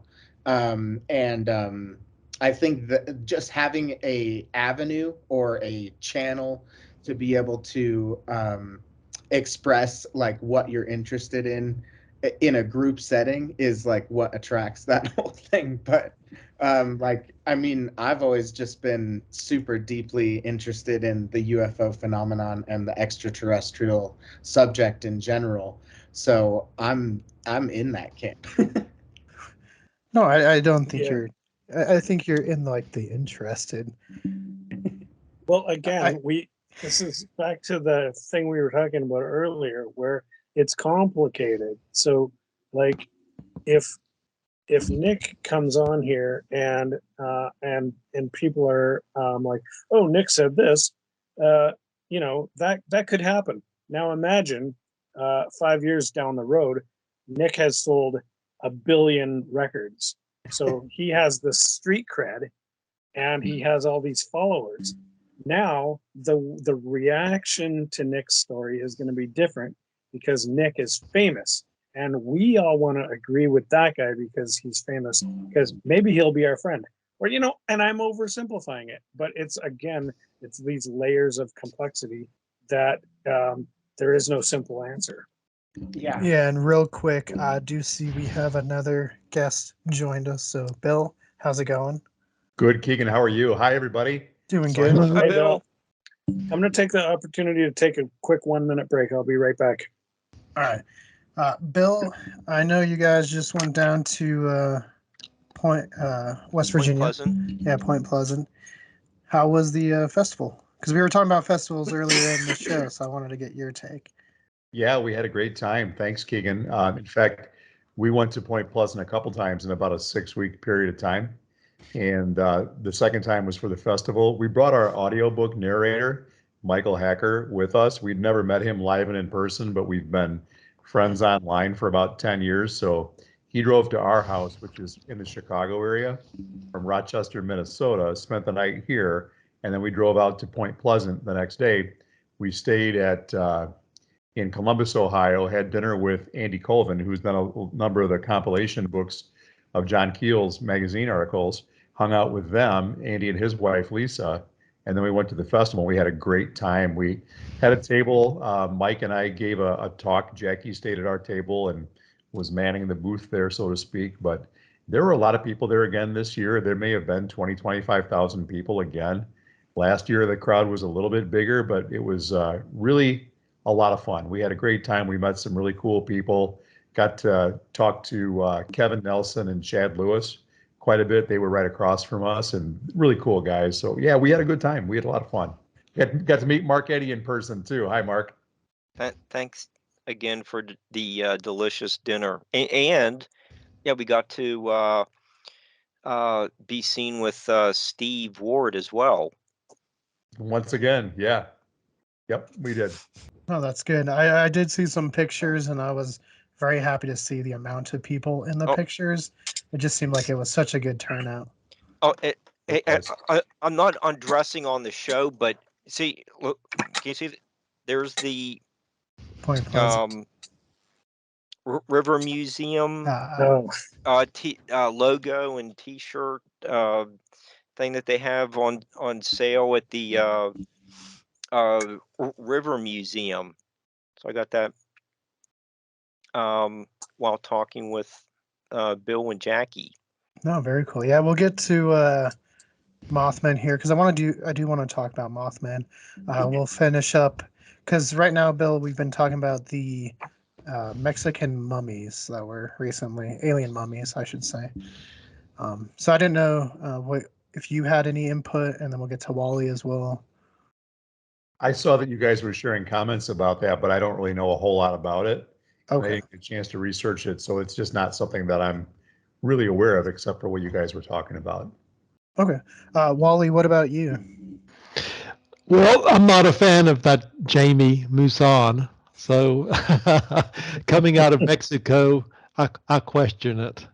I mean, his track record is not very good. Let me just be blunt. Yeah, the one thing that Ken said earlier that I never it never clicked in my mind is how quickly it did happen, like almost piggybacking off of the U.S. Congress one, and that I never put two and two together. Mark, what are your feelings on these? I'm skeptical. There's the reputation. So some people that have pareidolia are really a problem in many fields. I'm skeptical until I see more proof, and not a whole other than like the cake. There's not a whole lot's really come out since then. It just kind of appeared and quickly disappeared. Yeah, it just turned into this meme, if you will. One kind of observation on that point is he so again, I did not catch the name of the scientist. Well, I did. I had his name, but I've forgotten it. But there was the doctor, and he had like a very nice multimedia, 3D renderings of the skeleton and all this stuff. Not so whether I believe what they're showing me or not, to me is less interesting or less important than the question of what happens if. So if it's fake or if it's real, what does that imply? And so if it's real, it implies, I mean, that this is actually a very important discovery, and we should be taking it seriously, and it should be heavily investigated by a breadth of the scientific community. That's not happening. And, I think Nick touched upon that in terms of like, sending pieces around the world or wherever, getting more people involved. Yeah, it has to be like verified in consensus. Yeah, exactly. And what about the MRI tests that Nick also brought up? Right. So I want to look at the other side of it. So if that's true, then why aren't we doing more homework on that? If it's fake, this to me opens up a really big can of worms, because the amount of effort and technology and time and money that went into producing just that video alone is not insubstantial. Then you have the fact that a doctor is investing his reputation for what reason? There's a lot of risk here. Now, on both sides of that risk, there are motivating factors on both sides. Maybe maybe this whole thing is fake, and he doesn't care because any publicity is good publicity. That's very feasible. If it's real and they've done all this work and nobody's taking it seriously, then that's also tragic in terms of like, A, we've overlooked this important information, but also B, like we're kind of destroying these guys' lives. They'll get over it. They've already done this kind of thing before, but still, I don't like to see that kind of thing happening. I really have to question the motivation behind these types of things, and I'm looking at the idea of fraudsters and fraud in general and hoaxing. We know for a fact that there have been many high profile hoaxes in the last 50 years that we later found out because the people came forward and said, oh yeah, we were just joking around or whatever it is. And a lot of that is, well, let's look at the end result. A lot of the results of these types of things is that the entire topic, the entire community is thrown under the bus and is basically discredited. So that's a huge motivation right there. And I think Sam or Nick, you may have already mentioned that this could be a false flag, or like maybe these guys are government stoolies, and maybe the government's paying a lot of people a lot of money to make up shit to discredit the rest of the community. And I'm of the opinion that that definitely does happen. I think that is at least part of what was happening with the Bob Lazar's experiences. And so there's, again, what we're talking about now is not whether we should believe a specific thing or not, but what is the deal where this whole type of behavior is not only allowed, but is secretly financed. I mean, come on, we know this is happening.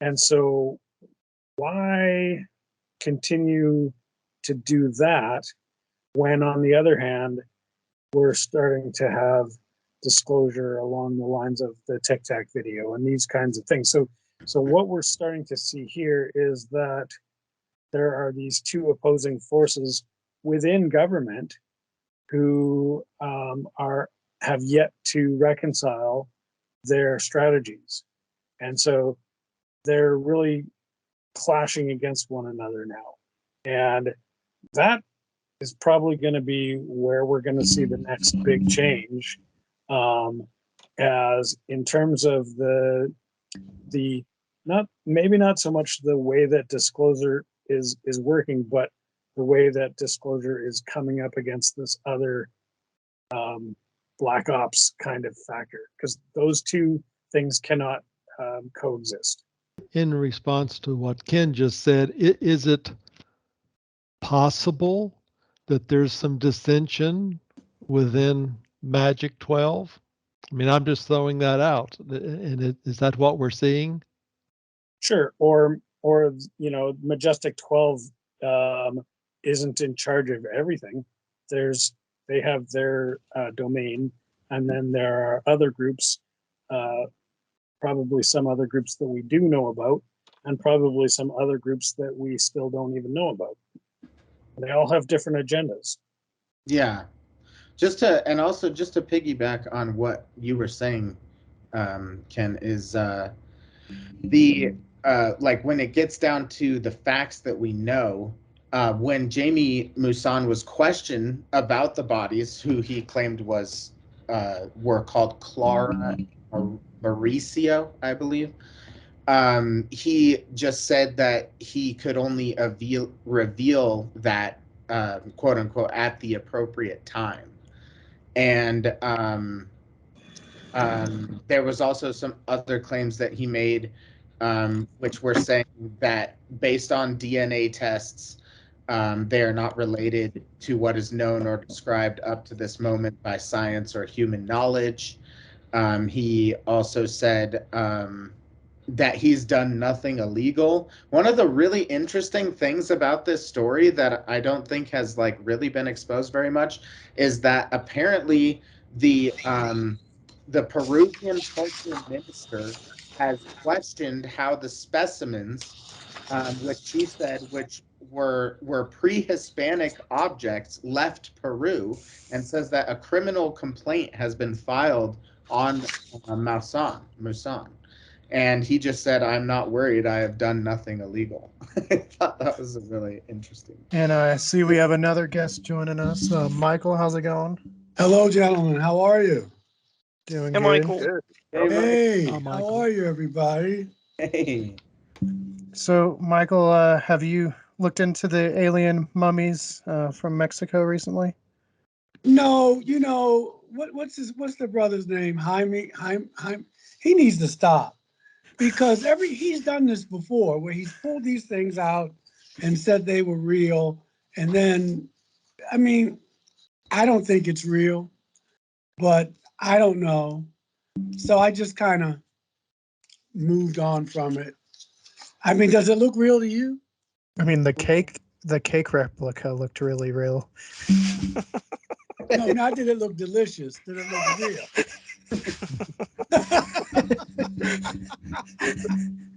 I don't know. I mean, I love him. I do. I really do. But of late, this is like the third time he's done something like this, and then it's come out like, come on, brother. So, I don't know, brother. I think we got bigger fish to fry. Right. Well, it's always interesting because we've heard Wally and you guys have experiences. Hey, Mark, And Michael, what? Yeah, I just the got home from work, so I'm a little wired. okay, well, yeah, the two aliens that were presented don't look like any of the um Wally, yeah, models that you have. So how do they fit in? How do the Mexican ones fit in with the known uh, visitors that you've experienced? So are they a different species? What's how do we I'm interpret just, that? if I'm just, hold on, I'm just trying to get some notes together. Yeah, I don't know. I'm just looking at what he presented, and they just didn't look real.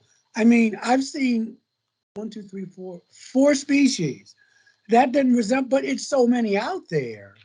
But I'm going to be honest, guys. I just read it and I looked at it and I said, no, no, that can't be.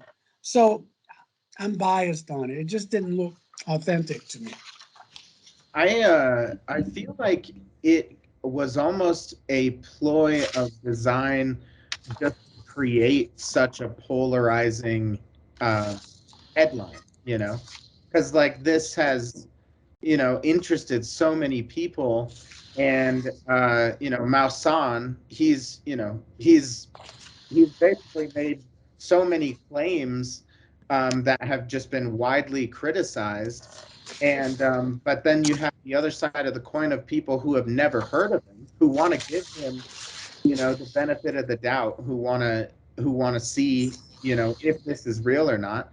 And the fact is that the samples just have not been provided to any other parts of the country that can truly verify it. I remember in the last claims that Masan made about other remains in the past, um, he was on that 2017 documentary about other remains found near the Nazca lines, which there was a paleontologist named Tomasto Kakagao and another one named Rodolfo Salas Gismondi, and they basically said that that show was that documentary was featuring doctored mummies. So that's like the most recent big claim that Jaime Musan has made, and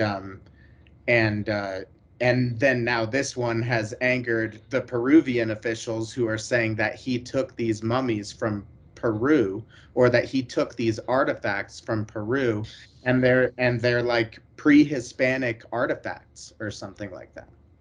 And I just the whole thing is like so polarizing, and it's one of those things where it's like we won't be able to know the truth at all if they don't give those samples out. But then they are also trying to kind of make the claim that they want to preserve these bodies, and that to actually send out samples to Harvard University, Stanford, all places all around the world, I guess, is incredibly expensive and incredibly difficult to do. So I don't know. It's just interesting. What it does do is it keeps us talking about this bullshit, and we need to be talking about disclosure, what's going on with Grush, it's always what else is going on. It's like Trump, you know what I mean? It's like, well, all we're focused on that, which at the end of the day doesn't really mean doodly squat. You know Yeah. what I mean? And Yeah. so why is NASA lying? Why are they continuing to lie? What's happening with this Space Force thing? When are they going to start talking about religion? See, that's what I want to focus on, not on this show, but that's where my mind is, because this is what it is. It's nice. It gets you gets the brain going, but at the bottom line, what does it serve at the end of the day? Right. Because not unless even Jesus could come down and say ETs exist, then people wouldn't believe it. Yeah. So, and so the thing is I know, and I'm cynical in my old age, but what are you distracting me from? Are we going to really try to find out what this piece of cake is that they showed? Or, I mean, I don't know. I don't know whether Yeah. it's disinformation, or is he being used, or Is he just getting senile? But this is like the third time Yeah, that he's presented this stuff. It doesn't push the conversation forward. right. It really doesn't. It can have you bickering. It can have you, doing whatever we do. But here we have these two factions of the government. Okay, because it's not, now it's not about hardware, it's about pilots. But here, even larger picture is in a country, I mean, we're going down the tubes, and because one branch of the government is denying another branch of the government information. This is what Eisenhower was going through with the Creator Treaty. This is what brings empires, because we are an empire. This is a democratic experiment. We haven't reached democracy yet. That, to me, that's the issue. That is the issue. Because now we're talking exopolitics. I was at a conference this weekend and someone had the nerve to get up and say, well, I don't want to get into politics. You're in it up to you know what? It's exopolitics. It's politics. There's an ET overlay to everything that we do. It's just coming out more and more now. But we're talking about Jaime and the little person. The cake. The cake. Yeah. The cake. The plane. Yeah. Well, I think we have beaten this horse to death. Possibly a little past it at this point. So, Bill, I know we were going to talk about Mothman and stuff for a little bit. Do you want to talk to the viewers a little bit about Mothman and perhaps the movie that I know we talked a little bit? Sure, absolutely, and thanks. And Michael, by the way, I totally agree with what you're talking about. It's all disinformation. We've got 5% of the left and 5% of the extreme right eating up all the bandwidth, and 90% of us are somewhere in the middle and don't subscribe to any of that nonsense. So it's all disinformation. I mean, as far as I'm concerned. Yeah. But I mean, as far as Mothman, where would you like to go with that, Keegan? You know me, I'm all about that. Well, let's start with the basics. For perhaps anyone that doesn't know what Mothman is, what is Mothman? Wonderful question. I mean, really historically, Mothman has basically been this phenomenon that manifested in Point Pleasant, West Virginia in 66 and 67. So 55, 56 years ago now. And originally what happened is there were reports of lights in the skies. There were creatures that were being seen in this small river town that looked like they were winged type things. They were flying around at 100 miles an hour, chasing cars, that kind of a thing. They never physically hurt anyone, but during the 13 months between November of 66 and December of 67, all types of Skinwalker Ranch type stuff was going on in Point Pleasant. We had UFOs, we had cattle mutilations, we had Mothman, we had people having prophetic dreams. All kinds of crazy paranormal stuff was going on. And at the end of all this, on December 15th of 1967, the 39-year-old Silver Bridge collapsed, which spanned the Ohio River between Point Pleasant, West Virginia, and Kanawha, Ohio. And unfortunately, 46 people were killed in that Silver Bridge disaster. So really, the Mothman phenomenon was a really fascinating thing that took place during that timeline. I really think the Silver Bridge disaster put an exclamation point on all of it, because now in folklore, those two events are tied up together. Basically, not necessarily that there was a cause and effect type scenario, one caused the other or what have you, but they both happened at the same time. And I think that's one of the reasons that Mothman has been such a really force to be reckoned with in the whole cryptozoological realm, because we had this terrible tragedy that happened at the very end of most of that period of time. Bill, did Keel ever bring up ET descriptions that that similar to what we were just discussing with the Mexican ones, or did he just focus more on the UFO sightings? Well, Keel really was a ufologist first and foremost. He happened to stumble across the Mothman thing later in his career, but I mean, he published books before the Mothman prophecies, Operation Trojan Horse, which was really basically his investigation into all things UFO related. So, he was one who really liked to talk to witnesses. He liked to be the boots on the ground. He had an open mind. He never discounted what people had to say. And he really, Mark, he tried to look for the commonalities in all kinds of paranormal phenomena. And really basically said that he thought that it all came from the same thing. He talked about, ufology and demonology and all these different things as being kind of part of the same stuff, manifestations of some creator or forces that are more powerful than we are. I'm not sure if I answered your question. I've read the Mothman prophecies. I haven't read his whole canon. I was just wondering if in what one of his other books, if he would have mentioned the smaller size of certain alien species that we saw last week on the Mexican uh, during the Mexican presentation of the uh, alien bodies. I just wanted to know. Mothman Prophecies has quite a few references to UFOs. He I does didn't know talk if about UFOs in that book, absolutely. But yeah. in terms of actual extraterrestrials, he describes some of the beings that were reported to be encountered by various, people throughout the world. I mean, he was always Okay. about investigating that. Some of them that come to mind were really prominent in South America. There were a lot of things he reported on from South America, from Mesoamerica, Mexico, and the smaller countries in Central America. There were a lot of reports of missing time and people being transported from one region of Mexico to maybe another one that's hundreds of miles away overnight. So I mean, all kinds of really fascinating and interesting things. He never really got a whole lot into describing bodies, so to speak, of extraterrestrials, but he did talk about a number of different entities that would manifest and that would present in different places, and basically like the bedroom invaders he talks about in the Mothman prophecies, these beings that would show up in people's bedrooms and scare them half to death. So he does talk about extraterrestrial beings or things that were otherworldly, and he uses the word ultra terrestrial a lot, referring to what he believed as they were part of the planet, not necessarily from another planet. See, I want to get Michael. What do you think of Mothman? Do you think it's a type of being from another planet, or do you think another dimension possibly?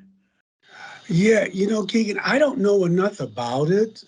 Um, the only thing I know about it is that a lot of times, as with kind of Bigfoot sightings, a lot of times there's UFO folk around or either um, in the vicinity. So I don't know.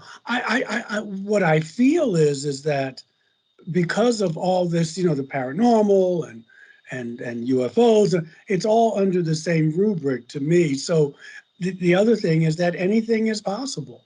You can have beings who maybe came here from another dimension or even from another planet and kind of live here now. Maybe they live underground, but maybe their origins weren't here. I think the more questions we have produces more questions. It's okay, I can live with mystery, but that's probably as far as I can go with it. Hey, and mystery is always good because it gives us something to try to investigate. I always like mysteries, and I hope some of the mysteries we don't solve because it gives the future generations something to look forward to. Bill, how do the people of Point Pleasant view Mothman? To be perfectly honest with you, Mothman is a revenue generator for Point Pleasant, West Virginia. Um, it's funny because the book that we put out last year, Bridging the Tragedy, we interviewed various folks, Denny Bellaby being one of them, who's been in a number of different documentaries. He talked about how when the Mothman Festival first started, as a result of the Mothman Prophecies movie coming out in 2002, Jeff Wamsley, the man who runs the Mothman Museum and is a co-founder of the Mothman Festival. Jeff and Denny and a lady by the name of Carolyn Harris, who has passed on, they started this whole thing, but they really had to do a lot of convincing of the community because the people in Point Pleasant, they didn't want to be associated with that crazy thing. That's the way they described Mothman, this crazy thing, and they're really, really sensitive to combining the Silver Bridge disaster with what happened, from the reports of Mothman, because that was such a tangible disaster that affected so many lives, took so many lives, that in order to combine that with something that's, sounds like a superhero, basically, seemed to be disrespectful to them. But what they were able to do over time is convince the community that this could really be something to really save the community of Point Pleasant. See, when the Silver Bridge collapsed, it was the main thoroughfare, not just between West Virginia and Ohio, but really between the North and the South and the East and the West. So much traffic flowed right through Point Pleasant. It was a thriving little community, gas stations, restaurants, hotels, did a booming business. When the bridge collapsed and was gone for a year, all that revenue that was associated with the traffic was gone. And when they replaced the bridge, now it's a couple miles to the south of Point Pleasant. And so the main highways go all the way around Point Pleasant. And financially, it was going down the tubes. Business after business after business kept folding. People couldn't keep their doors open. But when this whole Mothman thing started in 2002, the movie came out 2003, they erected a statue. Jeff started the museum. They started the festival. And now it's pretty much every day of the year, there are people from out of town that are coming, spending money, needing lodging, needing food, and spending all kinds of money at the Mothman Museum. It's something that they don't discourage the people. Some of the folks we've talked to talk about how they don't believe in it, but they're very nice to the people who visit because it's a tourist attraction and it's really feeding their economy now. Yeah, it's kind of similar to, say, a Fort Sumner, where, there's a lot of traffic there for Billy the Kid that without Billy the Kid, no one would go to Fort Sumner. And so, yeah, I'm totally for it. And, you talk about the bridge and the disaster. There was just that poignant scene where the presents are just drifting down the water. And that one always got me. I remember reading that in the book, and that just got me. And that was something that Keel wrote about in the Mothman prophecies too. People were having prophetic dreams of just that happening. And they go in the movie, they describe that also, that the police officer who plays John Klein's love interest, so to speak, in that movie, she has the dream of being at the bottom of the water and getting this vision that she's going to die too, but then she wakes up from her dream. So those were things that were reported, and there were all kinds of, crazy things that were going on in that community back then. But that one and some of the prophecies that Keel writes about it, to me, the most fascinating part of the whole story. Yeah, and there's quite a few, because didn't he have something about New York as well? Yeah, actually, there's a big chunk of the Mothman prophecies that's not even devoted to West Virginia. Keel lived in New York. And on Long Island, there's an area called Mount Misery, which I found out at the last Mothman Festival. Mount Misery is literally just a few miles down the road from Amityville. So in Long Island in the 60s, the late 60s, there were all kinds of reports of UFOs and all kinds of crazy stuff going on, just like there was in Point Pleasant. And Keel was approached by a lady. He actually was introduced to her by Ray Barker and Jim Moseley, who were two prominent ufologists and kind of hoaxers back in the 60s. They connected Keel with a lady by the name of Joanne Ferrano. Her stage name was J.P. Perro, and she was a news, she was like an Art Bell before there was an Art Bell.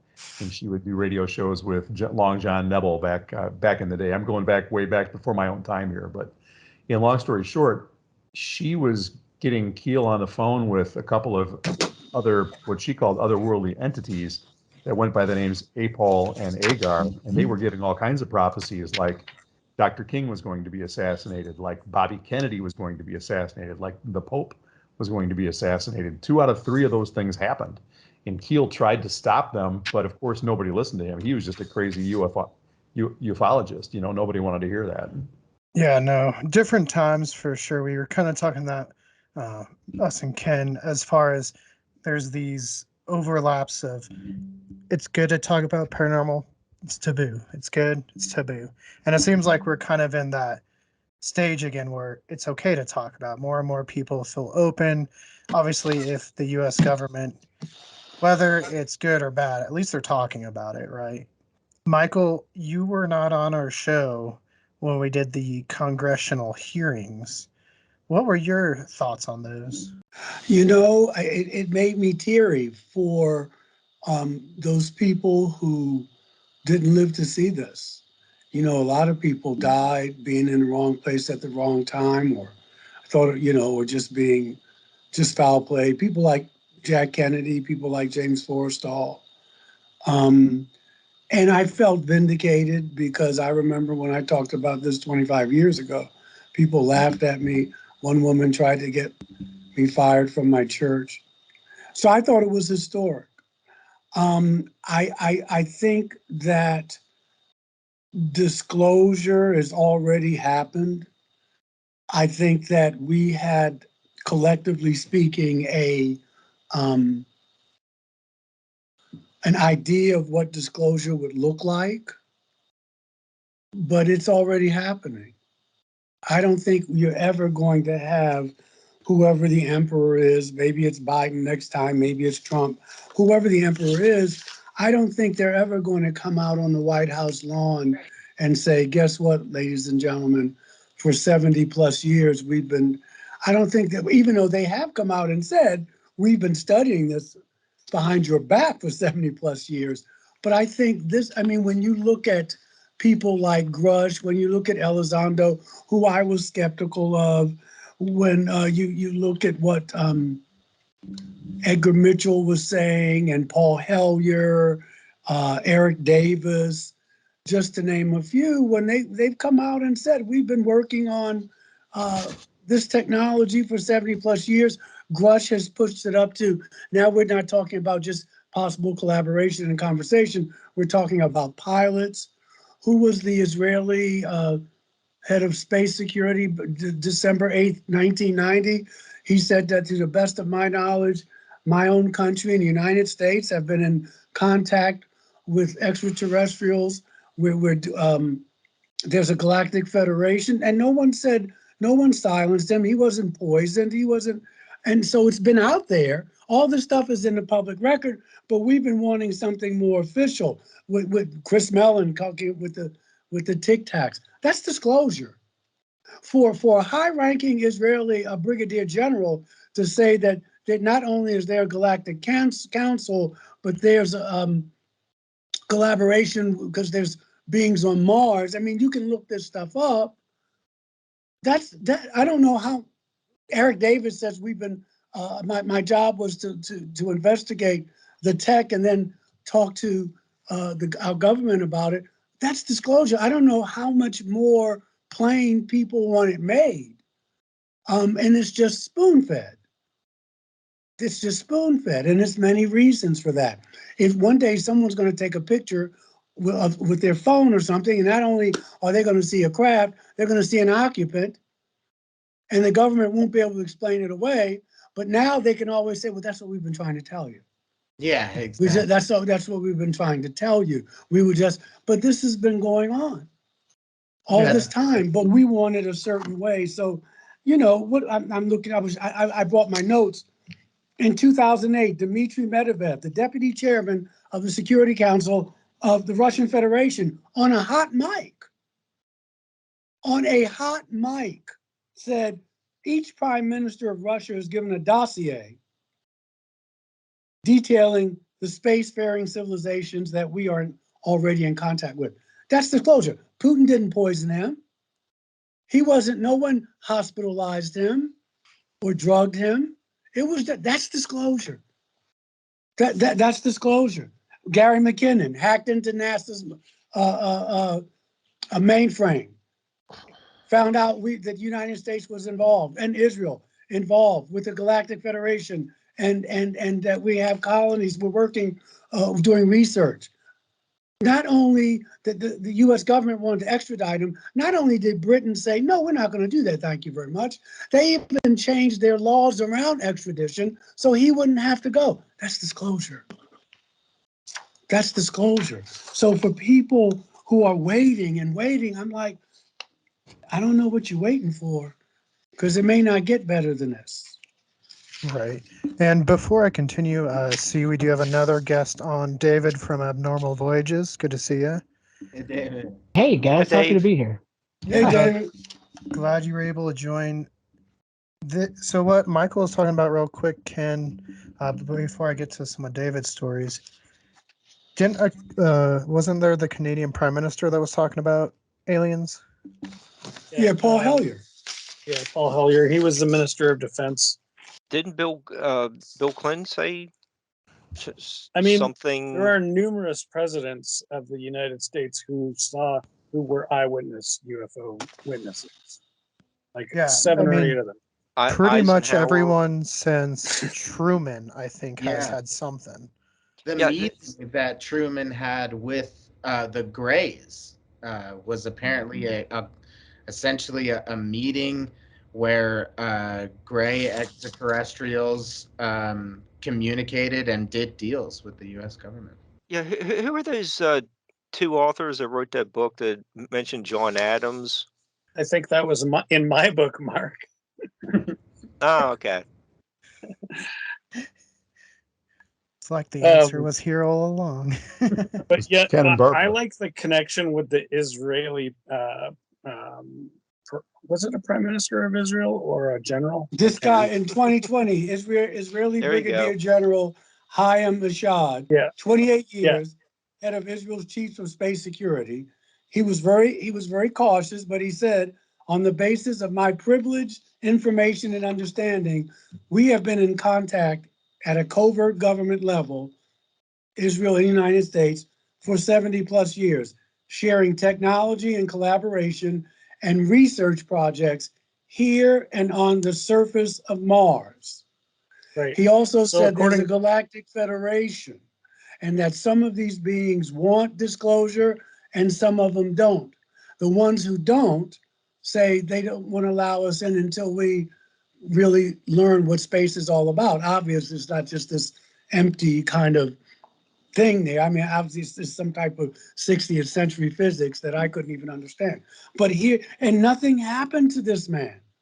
Yeah. They didn't drug So- him. He was not silenced, but he's saying that we already have things on Mars. I believe it. Yeah. Yeah, absolutely. What I find fascinating is that coming from Israel, because when he says 70 plus, there's a very good chance that he means like 3,000, because you can trace it back through the leadership of Israel to King David and as far as Moses, where these guys were having eyewitness accounts with various technologies that later on are redacted to sound like they're angels or some kind of heavenly being. Well, what is a heavenly being but a being that comes from somewhere else who's not from Earth? They come down. Yeah, and so getting to David real quick, you got to travel to a pretty interesting grave in Aurora, Texas. Do you want to talk about that? Yeah, it was definitely unique. It was supposedly the grave of an alien that had landed out in a very, very small little area around like Argyle, Texas, outside of Denton, Texas. And supposedly a craft back when it was just a little town in the early 1900s crashed through somebody's windmill. And the guy was very upset about that. But they recovered a body supposedly from it, and then it passed away shortly after. And being the good, God-fearing people they were, they buried this thing, and even made a little grave for it, where they etched supposedly, they didn't know its name, they etched its spacecraft into the rock and left it there. Unfortunately, the rock has been stolen since then. But it's definitely an interesting story. And of course, a lot of people argue about, is it still there? Why can't we dig it up if there is something there? And then other people that claim that they've moved it from where it's actually buried to put the marker somewhere else so that people don't go and steal it. But I think if it's a hoax of any kind, it's one that quite a few people back then were all in on, saying, "Hey, let's get some attention." But I think it's definitely plausible. Yeah, I recently spoke to a woman who I believe she said it was her grandfather was there at the time and was living in Aurora and went to the funeral. I bet that was a very fun funeral. I mean, how do you even advertise that? They're just like, "Hey, this thing came from the sky. We're gonna bury it," and it already just shows up. Right. No, and it's interesting because you talk about moving graves and is it still there? It comes up a lot, and not just with that one, but you see a lot with famous graves. Are the bodies still there?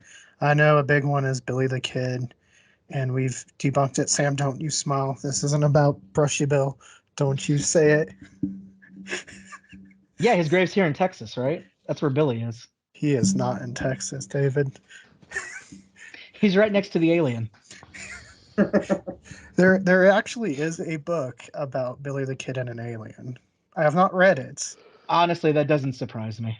Right. I mean, they did. An alien? He is an alien?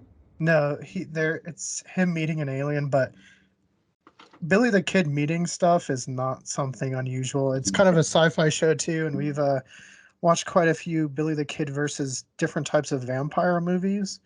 Surprisingly, there's like a whole genre of these. Like you could make a top 10 Billy the Kid versus vampires. Sam, do you want to tell everyone about your favorite Billy the Kid movie? Billy the Kid versus Dracula. Yes. Oh my god.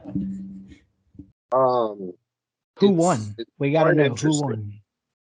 won. Oh, Billy the Kid, by throwing his gun, not shooting it. He threw the gun at Dracula and it killed him. You couldn't shoot the vampire, but you could knock it out. Okay. That is some new Yeah, it was strategy. interesting. Yeah, no, I think the movies is big for anything, any topic, and sci-fi in itself can lead you down so many different places. Michael, is there any sci-fi movies or shows that you find really fascinating? I was always a fan of the original The Day the Earth Stood Still with Michael Rennie. I still think it's one that I like Canal Reeves in it, but it just didn't do it for me. I like some of the new Star Trek, but there's a movie I'm curious about. Denzel Washington's son is in it. It's called The Creator. Oh It's yeah, I've about seen. AI. I think it opened yesterday. Um, I'm curious about that. It looked really intriguing. Yeah, no, I agree. Yeah, I saw I some like The trailers for that. Arrival with Forrest Whitaker. I thought that was good. The Man Who Fell to Earth, the new version with Chiwetel Ejiofor, and I don't know if you saw that. It's great. I It's haven't great. seen the new one. I saw the The David Bowie one. yeah, that one. Yeah, no, this one is really good. Those are three that just pop in my mind. I'm curious, out of all the sci-fi that's out there and everything, do you think A, if any of it was based off of real things, possibilities, or B, how much do you think is made to kind of prepare everybody for eventuality of something to I think like it's have it? A and B. It's A and B. Okay. A and B. What do you think comes the closest to what reality may be of any movie you've seen? What do you think is the most plausible? I think they all are, in the sense that because what we think of reality is so wrong now that they all could be based on reality. I just think they are. And I'm not trying to be cute and not answering the question, but I find with this phenomenon, as well as others, Mothman, what have you, that everything we thought was not possible, now we're realizing that anything is possible. Yeah. And so, I mean, who's to say? Who's to say? I just told you a brigadier general who said that we're working with people on Mars. What's going to top that? What's going to top that, brother? Nothing. And yes, brother Ken is right. Yeah, and we all know that. We can talk about, David and Moses, that they were experiencers. But here we have someone in our lifetime, a brigadier general, not just him, but saying that we are working with extraterrestrials on Mars. I don't know what's real anymore. And I'm an experiencer, and everything I thought was real has just been blown out of the water from these experiences. So I think the question is not what we think is the real events. I think we need to rethink what is reality. What is reality? We have movies like The Matrix, who was really, some people say that's not a movie, that's a documentary. It's based on Hindu metaphysics. But the question becomes, what is reality? Because we're using 21st century physics to try to figure out people who are doing 75th century physics. So that's the question, isn't it? What is real? Yeah, absolutely. I was gonna just ask real quick if you guys had ever heard of a book called All Tomorrows. Yes. Nick, I actually, let's see if I have it. Keep talking. I'm going to see if I Yeah, can what's find it mine. about?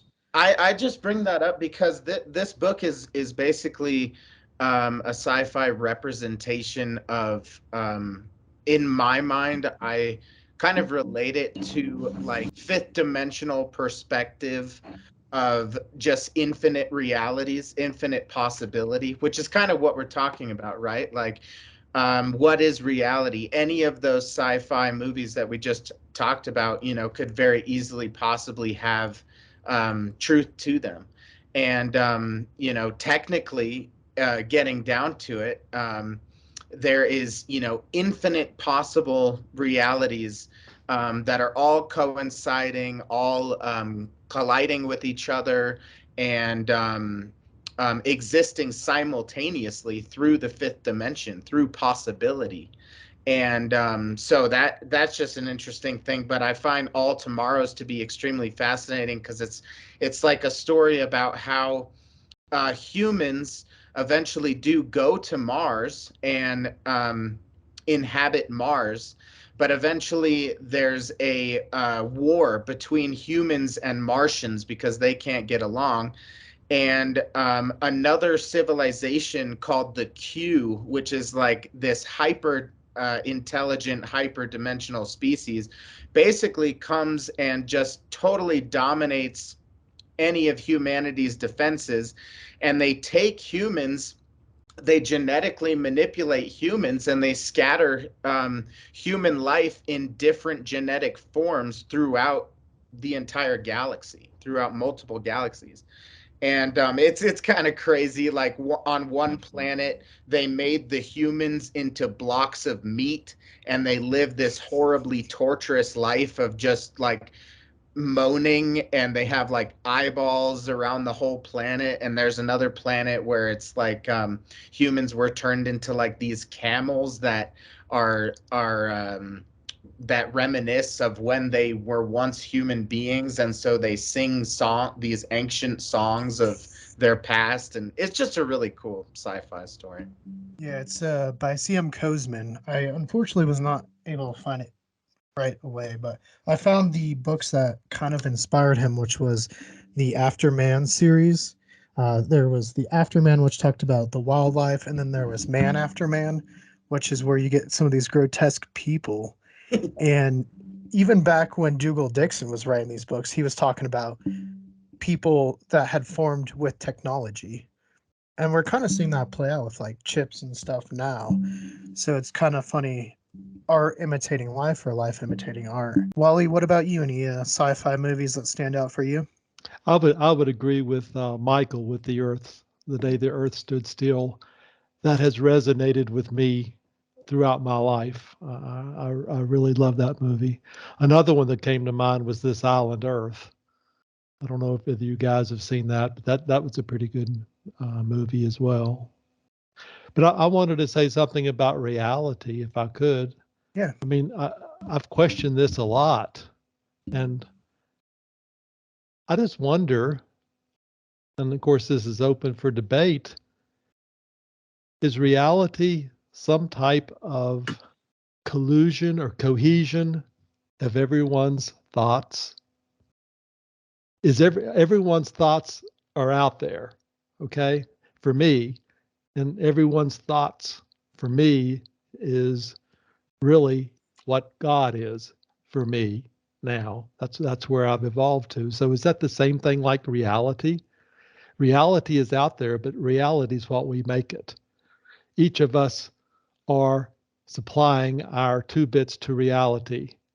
Every time we think something, every time we do something, every time we say something, are we creating our own reality in kind of like a closed loop system?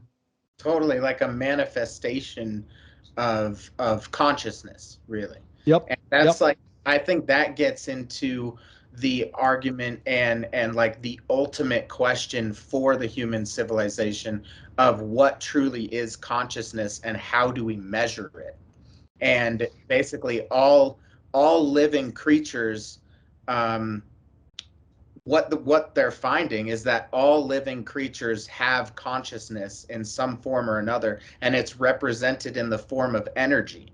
And we've yet to be able to like tangibly measure what consciousness truly is. But I It think, is definitely energy. yeah, absolutely. But I And I think, would measure it against Jesus as well as having, you know, the the most that I can relate to. His consciousness was at such a high level compared, to I guess to us or to me for sure. But um, go ahead, Mark or Nick.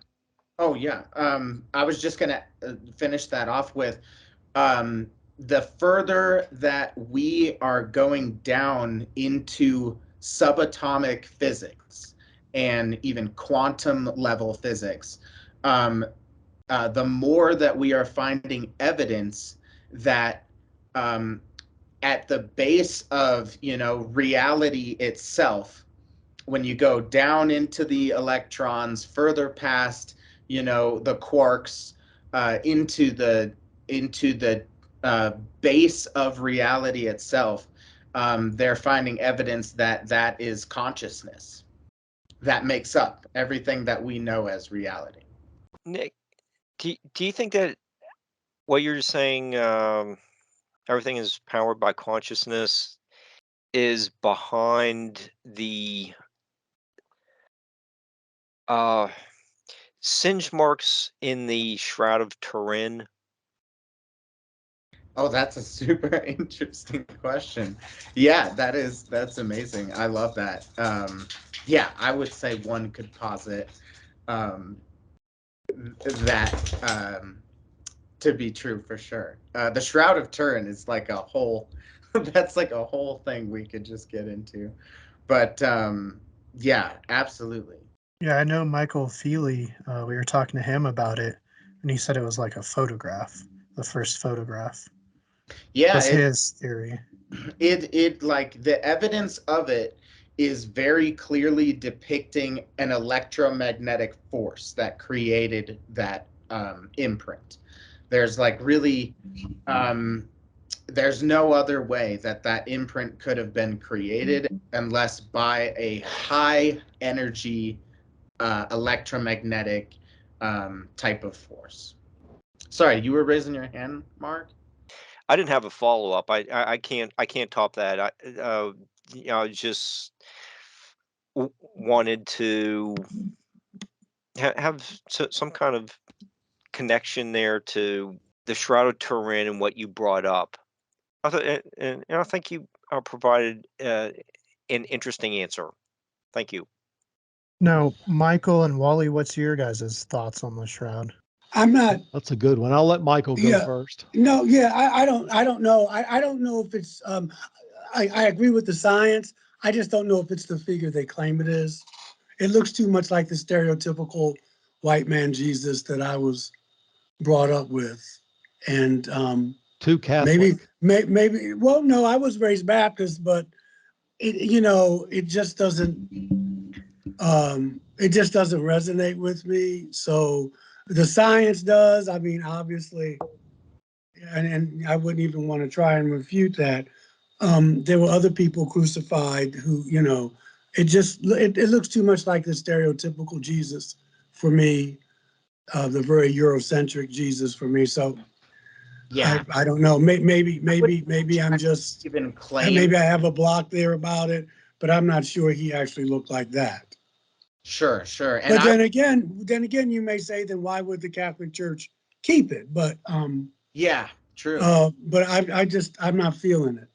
Yeah, and I would never claim that it was Jesus that imprint was made of. Yeah, It's and I hear you, Nick. I'm not saying that, you were implying that. I don't right. want to imply that you were implying that. Yeah. It's just that as far as that, it just looks too Eurocentric for me. Yeah, sure. As opposed to a Palestinian Jewish person of the time. Absolutely. And my whole interest in basically all of the phenomena related to this subject, whether it be Mothman, whether it be paranormal activity, whether it be specific types of craft that have been seen, I merely try to look at the objective scientific evidence and try to use my own knowledge of science and biology and chemistry. I went to school for chemistry and got my degree in 2016, just a bachelor's of science and chemistry. But I'm always just interested in the objective facts that that basically can be tangibly proven, you know. Yeah, I wanted to hear what Wally had to say. Well, but I'm kind of like Nick. And excuse me, I'm operating on about 7 cylinders this evening instead of 8. But I think I need a little more proof, little more scientific proof. And I don't know where we would go with that and what else can be done. But for me, I'm only about 60%, maybe not even that, maybe 50% that it's legit. He looks more like a modern fella to me than what I would expect somebody to be in that area 2,000 years ago. Yeah. That's just the point, you know. That's my initial take. Well, I know there's some people that say it was Da Vinci himself, his portrait that is on the shroud. So interesting. Then he must have been a very, very, very, very, very old man when he died. My God, Yeah. to be that old. Right. That's like a Twilight Zone episode. Hey, that's another sci-fi one, right? Yeah. Some good episodes. Oh, I love that. I have it here. I even have the terrible 1985 series, but but I know you were talking about movies though. So Ken, what are some of your favorite sci-fi movies? Sci-fi paranormal, I guess. Yeah, well, I'm going to go with Prometheus, which many of the Alien franchise fans consider it to be utter garbage. I think it's the best, not only the best movie in the franchise, but probably my favorite sci-fi movie, period. Just because I think that the story, the motif, like the opening couple of scenes, are 100% true. And so the rest of the actual plot of what happens to the characters and whatnot is almost irrelevant to me. Is it fake that they would remove their helmets? I don't care. What's important to me is that this planet was seeded with a very low level DNA manipulation device, and then at the end of it, towards the end of the movie, no, not toward. I'll jump to the part where there was that greasy oil stuff, and the little worms in there, and to me, that's a true story. Like, this is what happened, and this evolution of the creature that eventually becomes the xenomorph is actually our story, and we are the xenomorph. So you have to be willing to kind of swap roles a lot, but I think that is the story that they're telling, and I think, I don't know for sure, but I feel like Ridley Scott is doing that on purpose. If not, he is sure stumbled upon something that's like so. It just rings so true to me. It's like, to me, in stuff like what you just mentioned about like Ridley Scott, it's like you almost like get the feeling that they have like had some sort of communication with like the CIA or Majestic or something. But I Yeah. almost feel like along with Stanley Kubrick, that there's like just some like, it's like echoes of truth that are just like coming to their Yeah, consciousness, and they're like, it's like it's meant to be in our timeline. And absolutely. you know. So actually, Nick, I wanna ask you a follow up to go back to your. I mean, you have a good understanding of both chemistry and biology. Um, so, did they teach you at university about the mitochondria, and more specifically about the fact that not only mitochondria but also the other organelles within every cell inside every living being, those are actually independent organisms Yeah, that have come together and have been evolving on parallel paths in a symbiotic relationship. And I am 100% convinced that each of those individual organisms is intelligent. yeah, So not only is our cells intelligent, but the dudes living inside each cell, and there's hundreds of them, maybe thousands, and each of our cells is an intelligent community, a city, if you will. yeah, absolutely. I think it even goes further than that. And that basically the argument is that even atoms themselves are conscious and have some form of conscious thought, if you will, because atoms behave in a way that follows, that can be sporadic and can also follow, patterns. It's a chaos versus order type of system. And Right. like, the more that we look at almost energy itself. I was going to say living beings, but it goes further than living beings. It's like at the point where we're trying to, see what is making those things tick, and at the root of it, it's like that every single thing is consciousness. Everything around you is consciousness. Right. And then again, it's not that simple, because when you come to look at these, when you're looking at these various levels, um, one level is going to be the substrate for the next level. So you've got hardware that's running software. Yeah, And even if the hardware doesn't know that it's running the software, because your computer doesn't know that you're running a video on it right now, it's just doing it. or So maybe the higher levels are more aware than the lower levels. So back to what Wally was talking about, this emergent um, uh, God-like being that is built on all of this stuff. So it's true to say that God is every atom, but it's also true to say that God is every human mind, and God is every ape mind, and all of these different layers where you have all of these different um, software things going on, and they're not necessarily aware of the levels above and below them. And so it's, in a way, it implies that simulation isn't a theory at all. It's like absolutely happening on a whole bunch of different levels. completely. Yeah, it's essentially mathematically proven at this point that the chances that we are in base reality, if you will, if you can even define base reality, are so extremely low that they're not even, they're, what's the word for it? They're infinitesimally low, Right.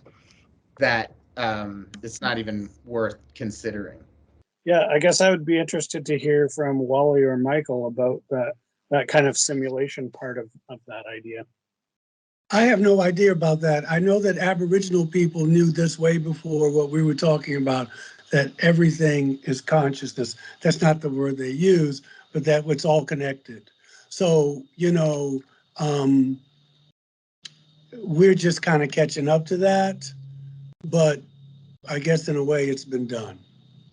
Yeah, I think everything's connected, Yeah, whether we I know mean, it or I not. mean, We're connected to that rock. Aboriginal outside.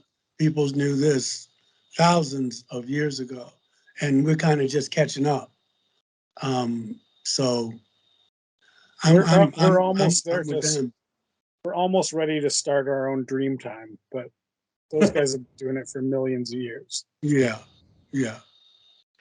Jesus made a comment that plays right into this. The kingdom of heaven is within, but the kingdom of right heaven back. is also outside.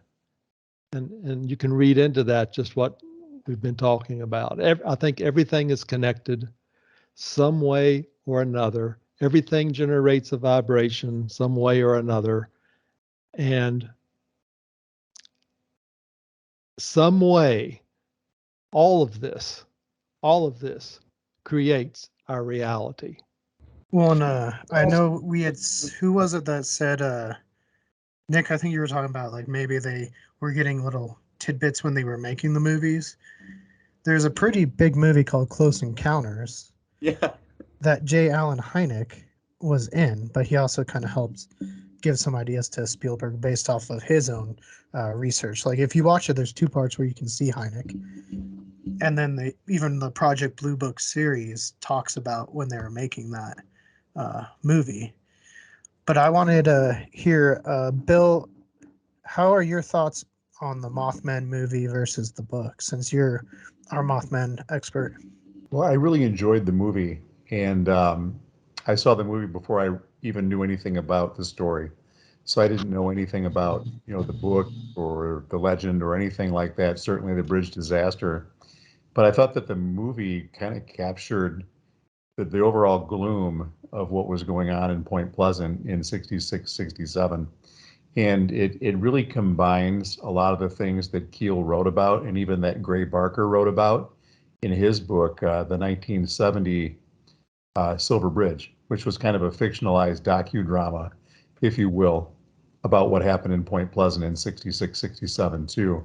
The movie itself, although it just touches on some of the basics, combines things, then goes its own directions as well, is a good piece of entertainment. I think it really helped me to want to be interested in really researching something that I'd never even heard of before. It whet my appetite, so to speak. So I really did enjoy that aspect of it. When you were asking about science fiction movies, I was thinking, gosh, I'm not going to have a whole lot to talk about because I haven't really watched a lot of them. But then I heard you guys bring up, The Twilight Zone. And of course, that's one that I've watched. One Step Beyond, I've watched that TV show, from the 60s as well. And the other one, The Outer Limits. So I really enjoy those types of television series. I've just not watched a whole lot of what I would call pure, space or extraterrestrial based science fiction. But what I will say is there are a couple of movies. Somebody mentioned Kubrick a little while ago, Yeah. and the one that comes to mind for me is Eyes Wide Shut, which Mhm. isn't necessarily so much science fiction, but it's based more in conspiracy theory and in some of the secret societies and the agendas that are kind of played out in the background, where you have ritual magic and things like that that are being practiced, which are bordering on science fiction, but really more than science fiction. They're really more based in reality. And then the Tom Cruise movie, although I don't subscribe to his religious beliefs, I do enjoy some of his movies. And the movie Vanilla Sky was one that I found to be really fascinating, where he actually he actually died, but as he knew that he was dying, he'd committed suicide as the result of going through an accident. He was able to merge his mind with, well, he was frozen first cryogenically, and then merged his mind with technology, which gave him a lucid dream for decades and decades until the technology existed to bring him back. And for anybody who hasn't seen it, it really is worth watching. To me, it's a really, really interesting story. Yeah, I for sure. That movie's great. Oh, Uh, sorry, Keegan. I'm so sorry, but I just had to add really quick. You mentioned the movie Close Encounters of the Third Kind. I'm not sure if you guys are aware of this, but a really fun fact that I learned is there is a clip in Close Encounters of the Third Kind where it's a it's literally like a half-second clip. It shows on the screen for like a couple frames, and it shows coordinates, very specific coordinates to a very specific place on in the world. And in the movie, the context for showing that was that those were the coordinates for Devil's Tower Plateau, where they were all going. However, if you actually search up those coordinates on Google, that takes you directly to the heart of where Denver International Airport is built on. Just a fun fact. Sorry, Doug.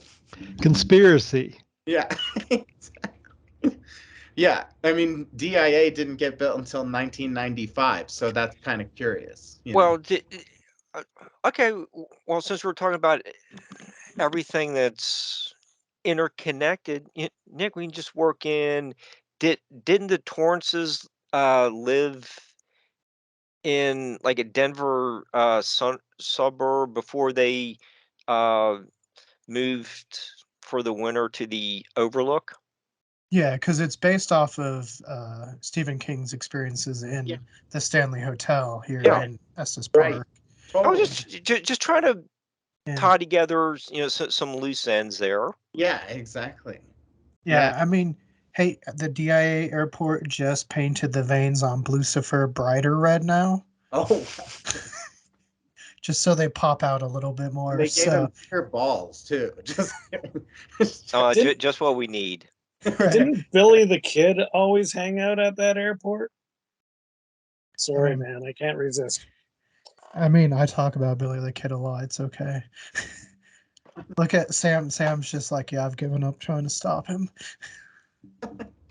Uh, David, you've been able to travel some really cool places, some paranormal, be it UFO, cryptid, sci-fi kind of places. Do you want to talk about some of your favorites?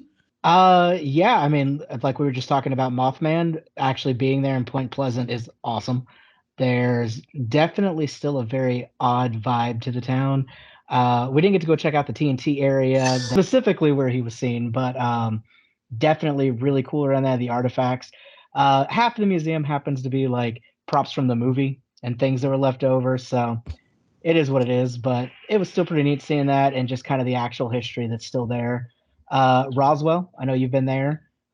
Very interesting. It's just you got to kind of again look between the tourist stuff and the actual stuff.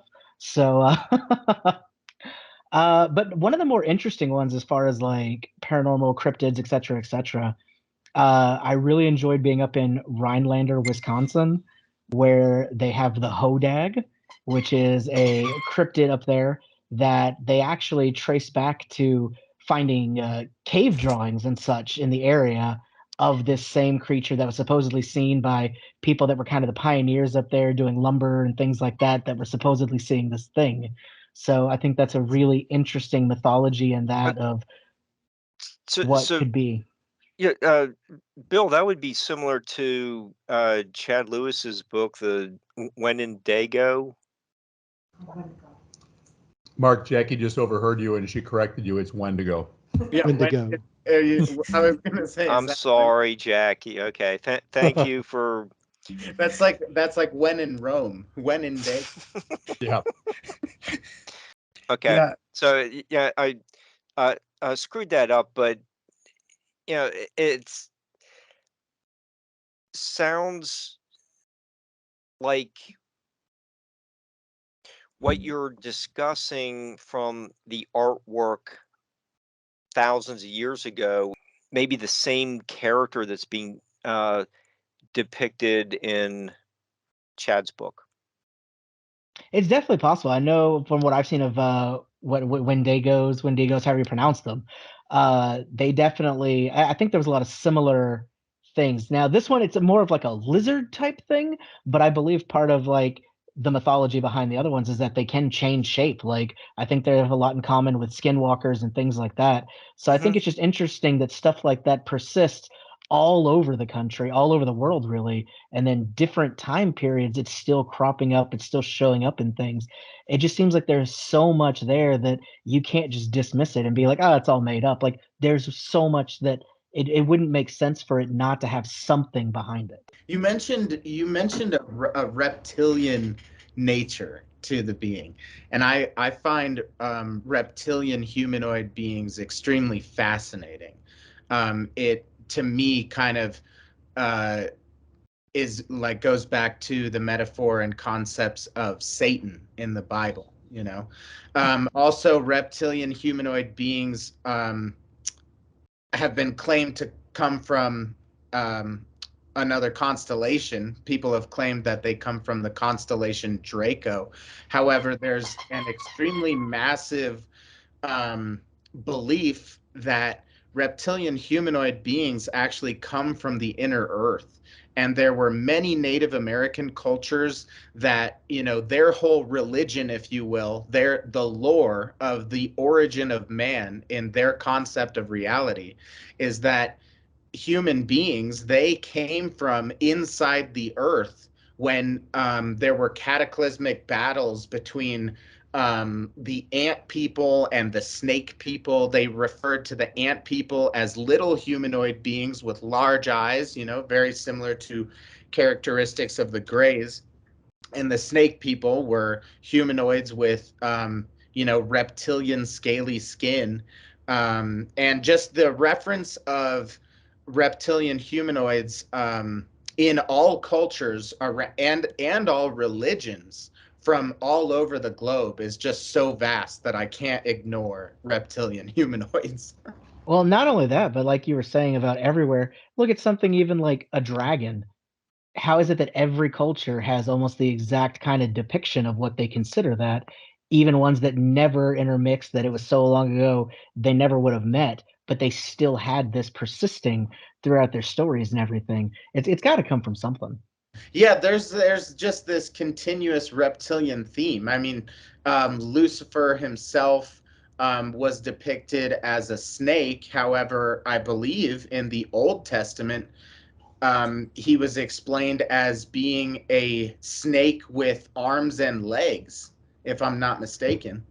And maybe Michael could correct me on that, but it's just super interesting with every single culture, the evil demonic being is depicted as reptilian in some way or some form. Yeah, now Yeah, I will throw in something else with that. There's a wonderful book out. I've had it for years. I've been rereading it. It's called Flying Serpents and Dragons, Mankind's Reptilian Past.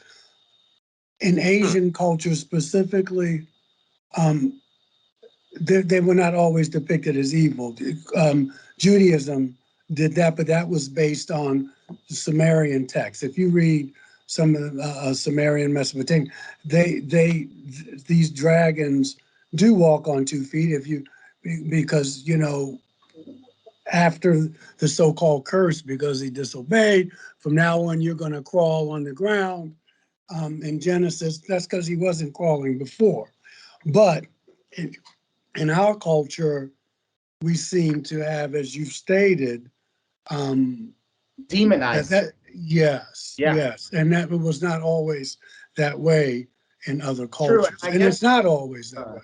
I guess I should have also remembered that there are many Egyptian gods that are depicted as Exactly, exactly. not considered to be evil in Yeah, nature yeah, necessarily. And truly, like in the grand scheme of things, what really is good and evil when it comes to other intelligences, because each of their agendas is going to seem good to them and potentially evil to us, that are potentially being abducted and experimented on. We're seeing that as like, oh my God, this is like this horrible thing. However, to them, this is like this is like taking this is like a chemist taking a batch of test samples, you know? Yeah, I want to be careful with that because I don't want to get into a cultural relativism that there are some things that you just don't do to other people. Yeah. And just like there's some things that'll be true now and they'll be true 5,000 years from now. But as you were saying, and I've seen a reptilian. They didn't seem evil to me. They scared me. Um, they told me not to be afraid, which is easier for them to say, but I didn't inherently get anything evil from that.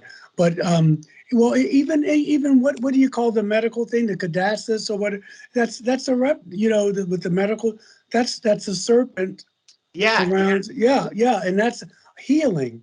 Anki, who was the more benevolent, if you will, of the two in the Epic of Gilgamesh, which is what Genesis is based on. Yeah. He wanted to see human beings. He wanted to see where the experiment would go. So he was like an ally of us. Yeah. But they talk about him looking reptilian. That's so incredibly fascinating.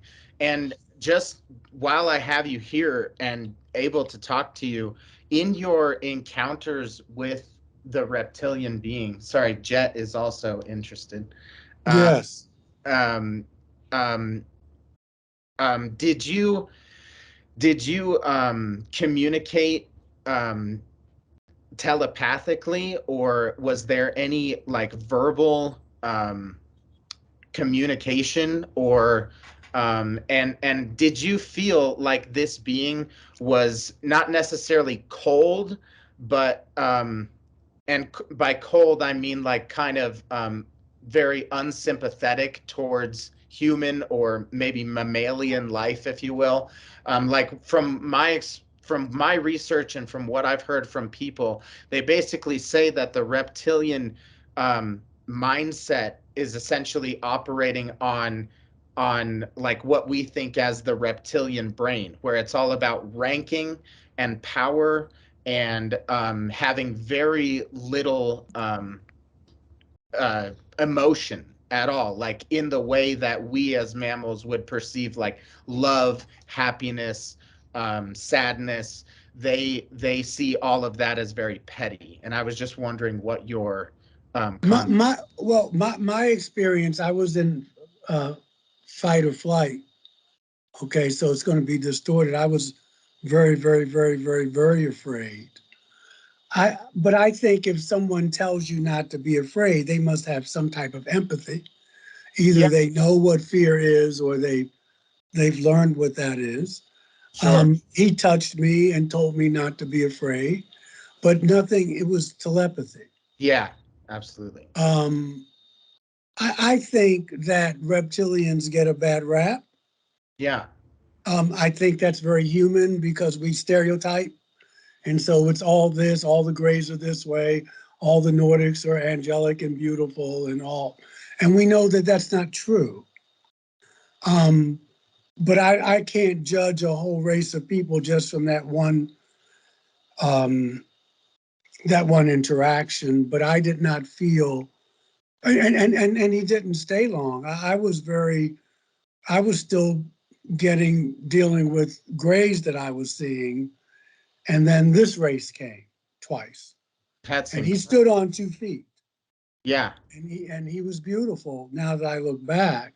And it was a he because his voice was male, yeah, but I didn't think he was beautiful when I first saw him. I was too frightened. But he had beautiful eyes, like a cat, because the yeah. pupils went that The way. slit, yeah, exactly. And he was very built.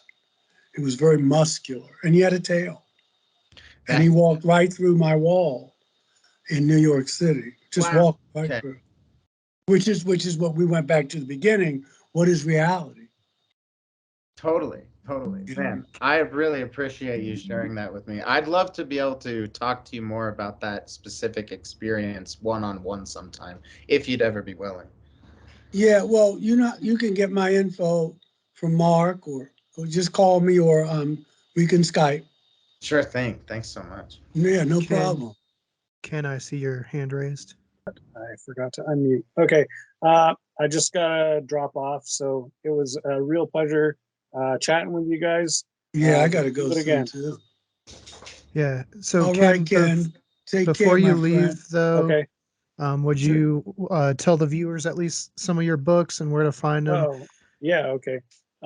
Mark probably has all those books right in front of him. So, but just you can look me up on Amazon. You can see the spelling of my name right there.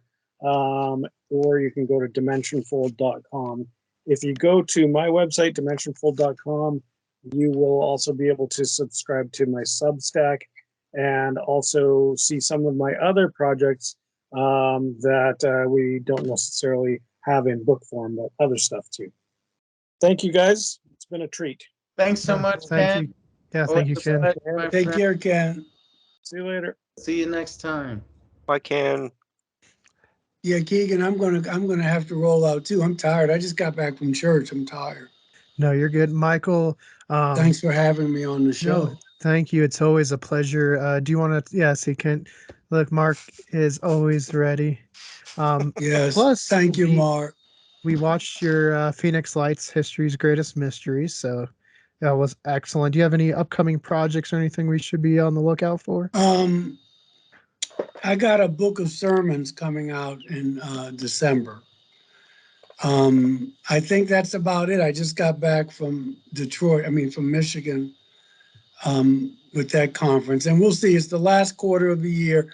There's some things that may happen, but we'll see. The writer's strike, if that's over, that will be helpful. But right now, the only project I have is this book of sermons coming out in December. I'll keep you posted with that. I just want to thank you guys. It's been an honor, and just to be on the same screen, and let's keep the conversation going. Always good to see you, Mark, Wally. You can tell I'm just kind of wiped. I've been at church since 9 o'clock this morning. No, I understand fully. 8 o'clock Eastern time's my bedtime. I'm an Yeah. 8 to 4 person, so I'm beat, I'm just man. I I'm am you. beat, and I got to work tomorrow. But I'm wishing you all many blessings. Some of you I won't probably see till around the holidays. I'm wishing you a wonderful, wonderful holiday season. Absolutely. Thank you so much. Okay.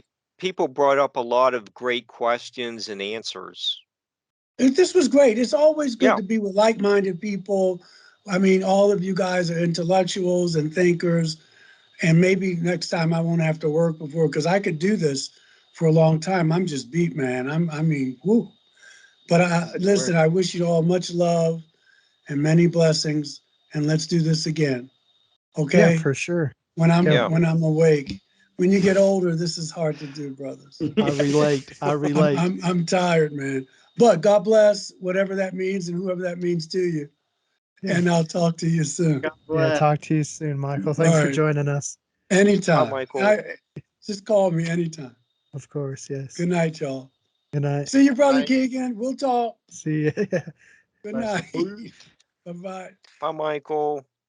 All right. Well, let's see. Mark, we didn't ask you your favorite sci-fi movies. Like, were there any? I mean, for me, The Day the Earth Stood Still, I saw a lot of it named. That was a big one for me as well. My late Papu showed me that, and that was always one of my favorites.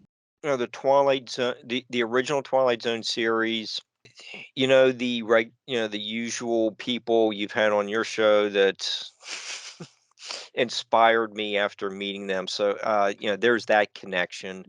Uh, my favorite sci-fi movies, um, I would say, like 2001 and A Clockwork Orange.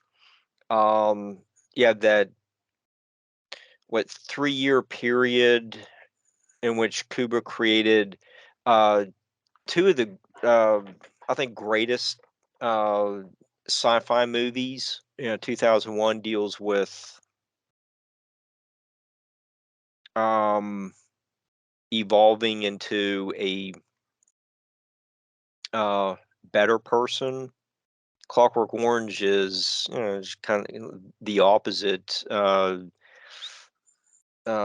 the choices you make bring about your own destruction.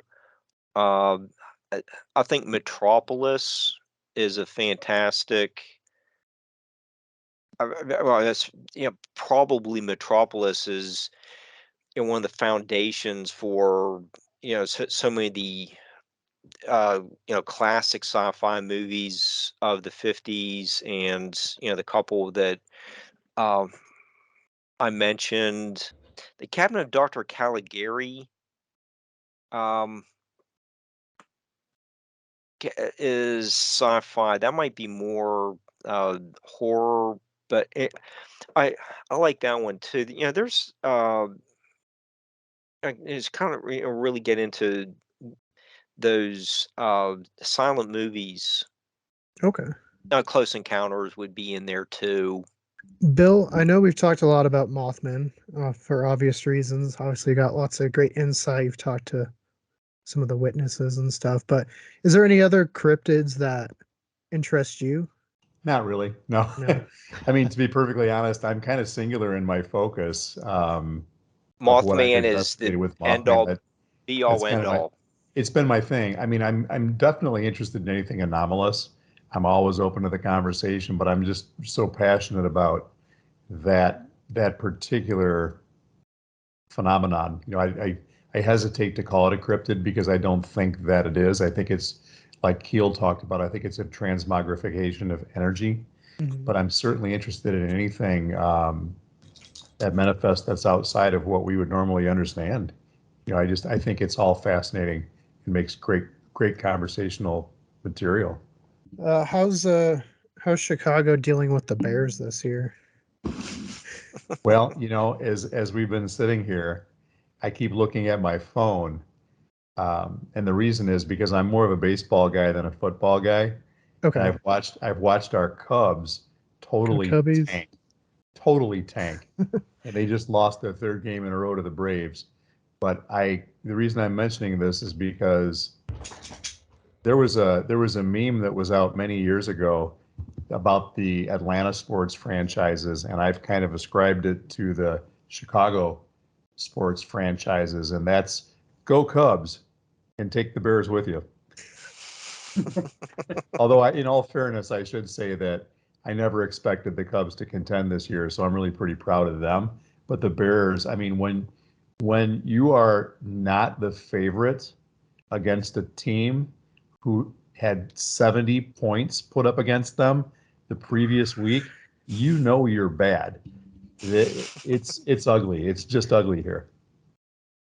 I mean, I'm not a Bronco fan, but it's been the talk of pretty much everything is 70 points. The last time that happened, we hadn't walked on the moon yet. So Are they 0-3 also? yeah. So there's two games featuring 0-3 teams this year or this week. So it's the Bears, Broncos, and then the Panthers and Vikings. My Wow. granddad's rolling in his grave. Oh yeah, because Nick, your grandfather was the coach. Yeah, Red Miller in 1977. Ah.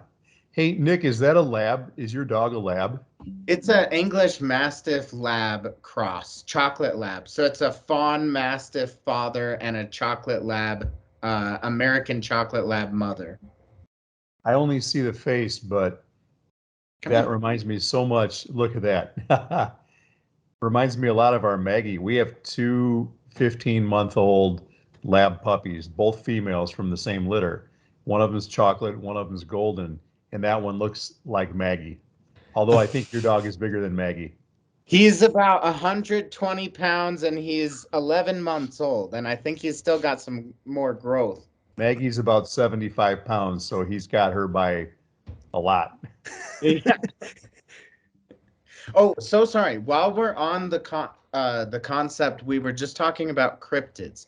Have you guys heard of the story of Peru under villages in like very secluded places of Peru that take like a 10-hour boat ride just to get to are being attacked by flying extraterrestrial like creatures? And I was wondering, like, Mhm. is this a cryptid thing? Is this like an inner earth like hotspot that they have access to the surface? What are your guys' thoughts on this? Because they I tried to want to claim that say this was I cartel with jetpacks. That's I feel like there's stories out there of things like living dinosaurs or like pterodactyl type creatures and stuff I've heard of before. I don't know how much evidence they've had towards that, but it's definitely interesting. Like, what else could it be? yeah. I know They're we were saying that talking these about are the like the huge. reptilians. I'm Yeah. sorry, we were talking about the reptilians. I've seen a picture from a small town in Peru who used to be mayor was actually a reptilian, and there's a statue of this reptilian. And you have to look that up online. I wish I could remember more. I'm to the point where I've forgotten more than I can remember. But there's this statue in this small town in Peru where the mayor was actually reptilian. That's I just thought I'd throw that out. I need to check that out for sure. So Nick Redfern's got a new book that just came out about Mothman and similar entities. He just published it right about the same time, right before the festival happened. Coincidental, I'm sure, but he talks a little bit about some winged humanoids that we're seeing, and I don't recall if it's Peru, but it's South America, Central America. So he's got, like I say, the book is out right now. I've got it right here sitting next to me. Let me just pull it out from the stack. I don't quite have as many going on that Mark has there, but probably kind of close. Mothman and Other Flying Monsters. Okay. Yeah, That's this just came out, and he talks about some stuff that sounds related to what you guys are sharing. Yeah, I did read his Loch Ness Monster one. So, but no, Nick, I have not heard of that. But I know there was talk about um, somewhere in South America. There's these like plateaus that is very, very remote. Like I don't even know if it's been explored.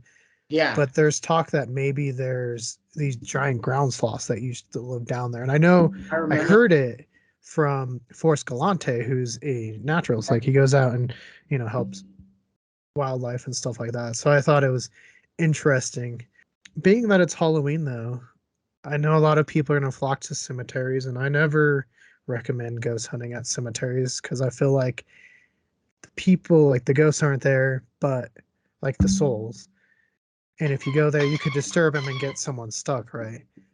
But I know there's some famous graves and stuff that perhaps we've all seen, and I know in Illinois there's Resurrection Mary, pretty well known. I know our friend Scotty was there around the time that it happened with the gates being bent and everything. Bill, do you remember like Resurrection Mary and all that? You know, I'm familiar with the name, but I don't know a lot about Resurrection Mary.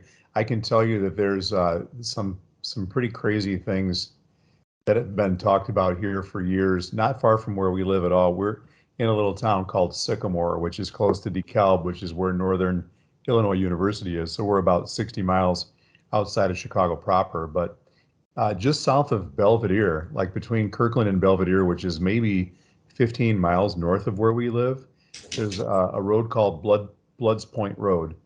And there's some type of a legend about, and I might get these things convoluted, and there might be a couple different stories here. Forgive me if I do, but there's been reports of cars that will stall by this cemetery on Bloods Point Road, and then all of a sudden, as the car stalls, you can feel the car being pushed by something. And if you have dust on the back of your car, you'll see little handprints like little children were pushing your car across the road or what have you. And allegedly there was a bus accident there which little children were killed in.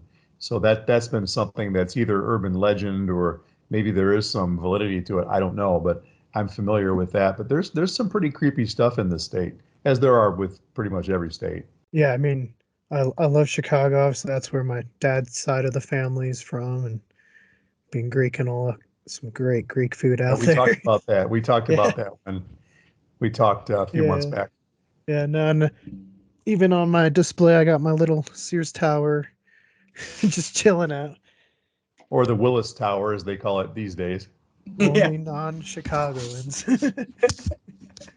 It's shows. It's also featured in the Kolchak series. So there's another tie into science fiction, fantasy genre. I know there was Mothman sightings at the Sears Tower, which I know we talked about, Bill, as far as not 100% sure on those ones. Or I don't know. It's I funny. will. Well, It's funny you that brought that goes up. back It's funny you to brought what we that were up talking about the because bears. That's why he was there. He, foretells doom. yeah, no kidding. That's We a need good to point. get a spotlight on the Sears Tower that is like a Mothman version of the Batman spotlight. See what we get, Right?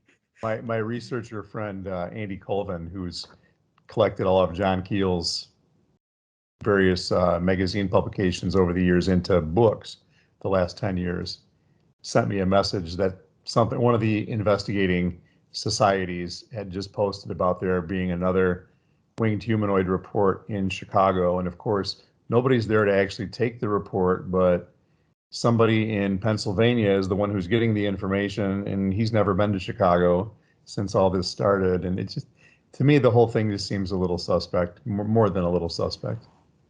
Now, is it fair to say that perhaps, because in the scientific community, as far as dinosaurs go, I mean, you can see I have tons of fossils that I've collected. This one's from Morocco. It's a Spinosaurus. But there's such things as wastebasket taxons. So all these different specimens kind of get jumbled together, even though they're probably not the same thing. Do you think it's possible that Mothman has become a wastebasket taxon in a way for all the winged cryptids of the United States? I've not heard it put that way before, but that's an interesting concept. I mean, I don't necessarily debunk like all the reports that are coming out of Chicago. I don't want to be that guy because I don't know. And if people are experiencing something, I want to be the last guy to say that this is not legitimate. But I think just coming from a psychological background, the human mind has such a need to complete a mental picture that we'll fixate on data. And if we have a predisposition to have a belief system, that's where that data is going to go sometimes. So let's say I'm out and I'm driving around Chicago, and I've been spending the last 20 years of my life investigating all this stuff about John Keel and the Mothman and all these different things. and all of a sudden I see something off into the distance, and it's dark and it looks like it might have wings, and there are a couple of red lights that are going on. Maybe I'm going to piece that together and say, I think I saw a Mothman. Now, maybe that's so much out there in consciousness right now that people are having, things that they see. Maybe it's a heron, or maybe it's some kind of other type of thing that's going on. But because they've heard so much about Mothman, all of a sudden it becomes Mothman to them. I don't know. I can't say that with conviction, but I think that there's an element of that. Could even be like an illusory manifestation, like you're saying, due to the nature of the stigma of Mothman, Or maybe it's even a tulpa. Maybe it's even something that we collectively generate, in tandem with other experiencers or other people who are interested in the same thing. Maybe we bring some kind of life to it just by having that belief. Yeah. That's possible. I think it's possible that it's a lot like I definitely do a lot more towards like ghost and hauntings type stuff, and I get a feeling a lot of times when people go into situations like that, you kind of see, I think, to some degree, what you want to see. I feel like your brain is gonna be like, "Oh, you heard that creak? Obviously, that's a spirit," as opposed to, "No, you're just in a really old house." I think that a lot of people, until you kind of train yourself out of that kind of thing, you're gonna jump to conclusions of things of this is what I expected, and if anything can kind of lead you there, that's what you're going to say. Oh yeah, that's what happened. That's what I saw, Yeah. even if there may be evidence to the contrary. So And I'm one that's never experienced really anything paranormal before, except now when I'm catching myself right now because just recently we built a new house last year, and I noticed like a month ago I saw what I thought was a woman walking in our backyard. It's a fenced-in backyard, and then poof, she was gone. And I told my wife about it, and then I promptly forgot that I ever said that, because then I was talking to somebody else and I talked about how I'd never had a paranormal experience. And she said, you just did. You just told me this. Now, I'm sharing this because I think that some of us have different perceptive abilities than others do. My wife and I, at one point at our last home, were standing on our deck, and she was looking off into the distance, into the sky, and she said, "What is that? Can you see that? What is?" She was pointing at something that she saw was some type of an anomalous, what she thought was a craft in the sky, and I didn't see anything. And she thought she was losing her mind. She's seen UFOs, she's seen apparitions, she's seen heads on the dresser growing up in her house, and she saw them at our last house as well. I don't see any of this stuff. I'm not saying that I don't believe that she doesn't see it or that it's not real, but I don't have the ability, or maybe I'm just not tuned in like she is. Totally, totally. I was just gonna mention Keegan and Sam and I, we have a running joke that everything is owls because and I only got reminded of that because of kind of what we're talking about of you see what you want to see. And it just reminded me of abduction experiences where people explained that they had seen an owl or like another type of creature with like big large eyes, um and just like potentially like the concept that the extraterrestrials are projecting that image into your consciousness, and maybe that's also what's happening in certain paranormal cases, that whatever you're seeing is being like projected into your consciousness. And that's why other people don't have that ability necessarily per se. But yeah, I find that whole concept really interesting. Well, what I find really fascinating about the Mothman flap of 66 and 7 is that there was as much UFO activity in Point Pleasant as there was Mothman reports. It just wasn't as sensationalized because Mothman was such a singularly different phenomenon. I mean, we heard about UFOs, aliens, extraterrestrials forever in all kinds of different contexts, but until recently, not a lot about Mothman other than Point Pleasant. And that perhaps what was happening with this Mothman is that maybe it was a screen memory. I've heard that the owl can be a screen memory that's Yeah, used to blanket abduction experiences, missing time, things like that. And maybe this is what was going on with the Mothman too, because there was other stuff that it was masking. totally.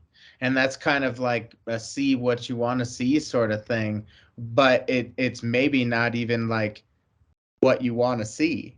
It's like imposed upon you, upon your Mm-hmm. business. Well, and there is one movie I wanted to talk about because Colorado gets a lot of fame from The Shining, right? Everyone knows The Shining, the Stanley Hotel. But there's a 1980 film called The Changeling, George Mhm. C. Scott, and it's based upon Cheeseman Park here in Denver, Colorado, that still has a couple thousand bodies underneath the park. And if you go in the early spring, you can see where the graves are because it's greener in certain spots. But that was just a movie that doesn't get a lot of love, so I wanted to mention it while we're talking about movies. I remember seeing it, but that was probably 40 years ago. I need a refresher, but w- was that like the one? There was a wheelchair in the attic. Yeah, that's it. Okay. Yeah, no, and I'll tell you the kind of shorter true story. So what had happened is this park had fallen into disarray, or not park, it's a cemetery. And so they sold off a big chunk of it to become this park, and they had hired an undertaker to move the bodies. Well, he had learned if he split up the adult bodies into 3 children-sized coffins, he'd get more money. But then he's becoming careless. There was bones just scattered all over the streets and grave robbers coming in and taking stuff. So he eventually got kicked out. And Denver just thought it would be easier to just take off the headstones and leave the bodies. So now there's a bunch of bodies there. The botanical gardens are over this cemetery. The Jewish portion of this was around long enough that my late Papu actually remembered going there. But yeah, it kind of also brought back the movie Poltergeist, which is something you guys were talking about, maybe Hmm. manifesting the Mothman or whatever. where a lot of poltergeist activities is just manifestations of your own emotion into the air. Hey, It's that like reminds me, Keegan, can I plug our next study for the group? Yeah, yeah, feel free. Are you okay with that? Of course. So, the book that Jackie and I wrote um, is about the concept of post-traumatic growth. It's about the good things we get to experience by going through bad things. And it was really the Silver Bridge collapse was central to that study, as well as the Mothman and the other phenomena that took place in Point Pleasant and the Ohio River Valley at that time. So kind of on the coattails of that, we're going to be kicking off our next study. We're going to be looking for participants. And the goal is to find the relationship between trauma and paranormal experiences. What came first, the chicken or the egg? And so we're going to be interviewing people that have experienced both things, some type of trauma that maybe begat paranormal experiences, or maybe paranormal experiences that preceded having traumatic things happen as well too. But again, the focus, like the first book, is going to be about the good things that happen in our lives as the result of those things happening. So just wanted to kind of get that out there in case you know of people who might be interested in participating. We're looking for about a dozen people. We've got 4 or 5 already, but we're looking to kind of find more people who'd be interested. So thanks for letting me ask that. What's that? Yeah. I said, count me in for sure. Yeah. Hey, if you're on board, then we definitely should talk. Yeah, I'm interested for sure. Excellent. Yeah.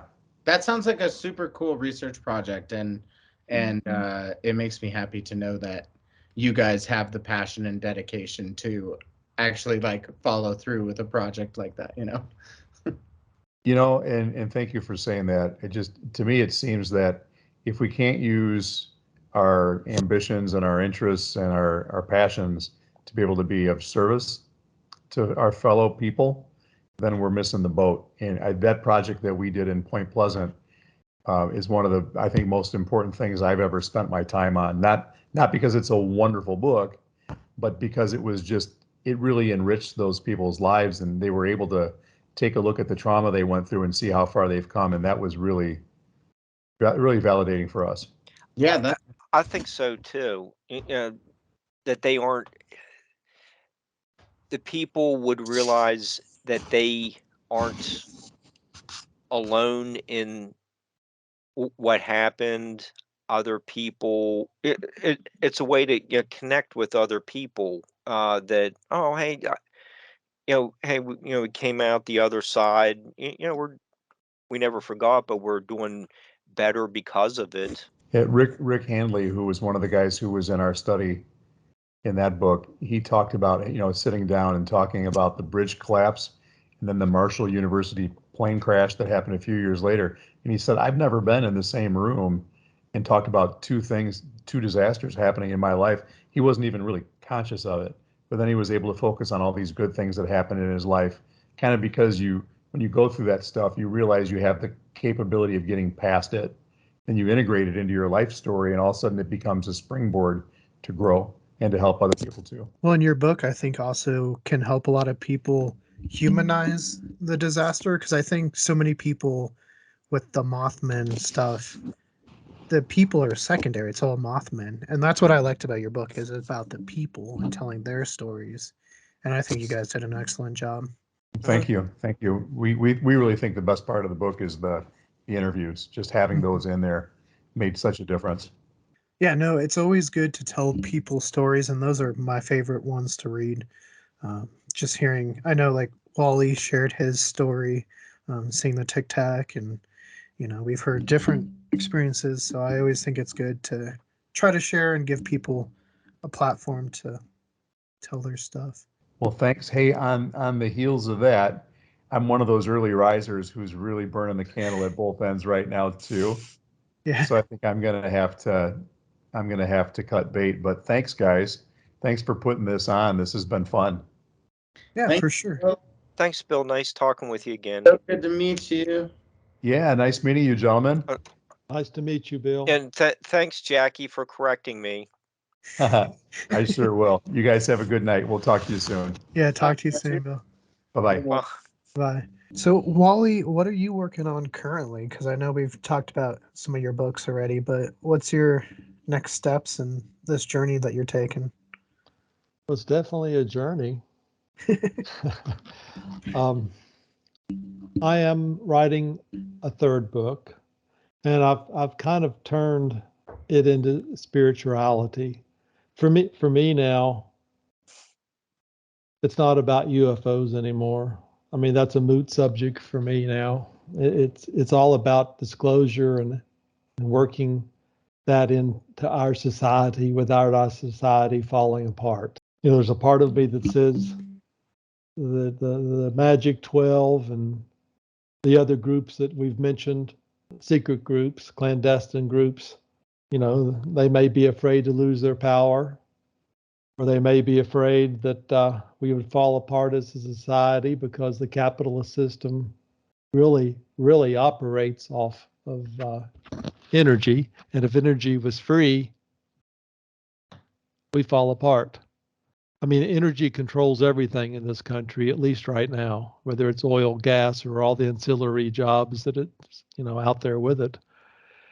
Or thirdly, the societal impact with religion and just who is God, what is God, and how true is the stuff we've been taught.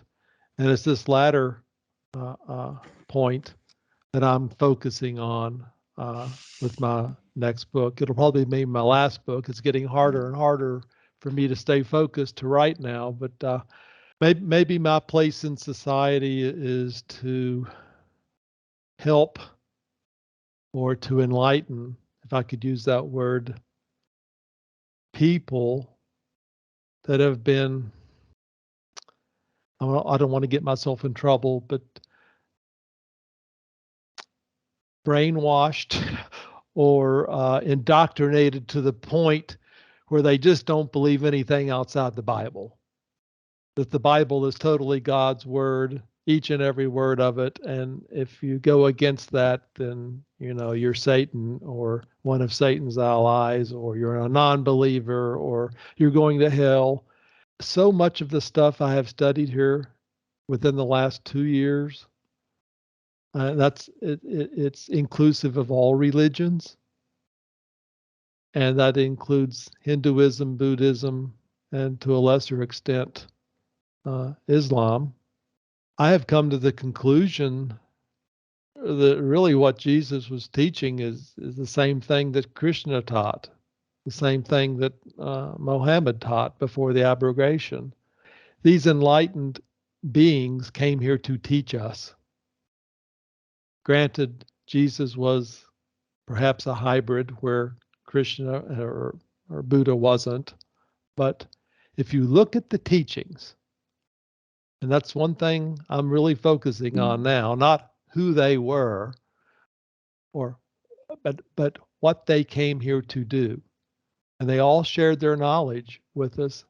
And I'm finding that knowledge is intertwined and overlapped.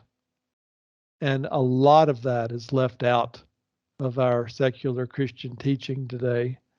We focus that this Jesus Christ, it's all about him, and that's what truth is. All the other religions are just that, a religion, and that is poppycock. so you've got to go outside the realm of the church and with what you're being taught. And if Michael was still on, I know he would agree with me wholeheartedly. We're not alone. We've never been alone. These beings that have come here that have greater consciousness than we do, they want to share with us and teach us. Jesus was called Rabboni. He was a teacher. Even Mary Magdalene called him Rabboni, a teacher. And teachers had long hair, sure enough, but they came to teach. And I'm afraid that we've really missed what Jesus was teaching. A lot of that was incorporated in Gnosticism, which was weeded out. An example was reincarnation was okay for 200 years. Now it's not. Just so many things. If I can incorporate some way to get people to realize that a lot of what we've been taught is the same narrow path that's been in existence since the church was founded 1800 years ago, that there's a lot more out there. If I can just open up their minds, if I can do that in this final book, that'll be, what it is. It'll be called The Nucleus. And I hope to have it done sometime next year. I keep pushing it back because there's just so much stuff I have to incorporate and weed out and whatnot. But that's where I'm going.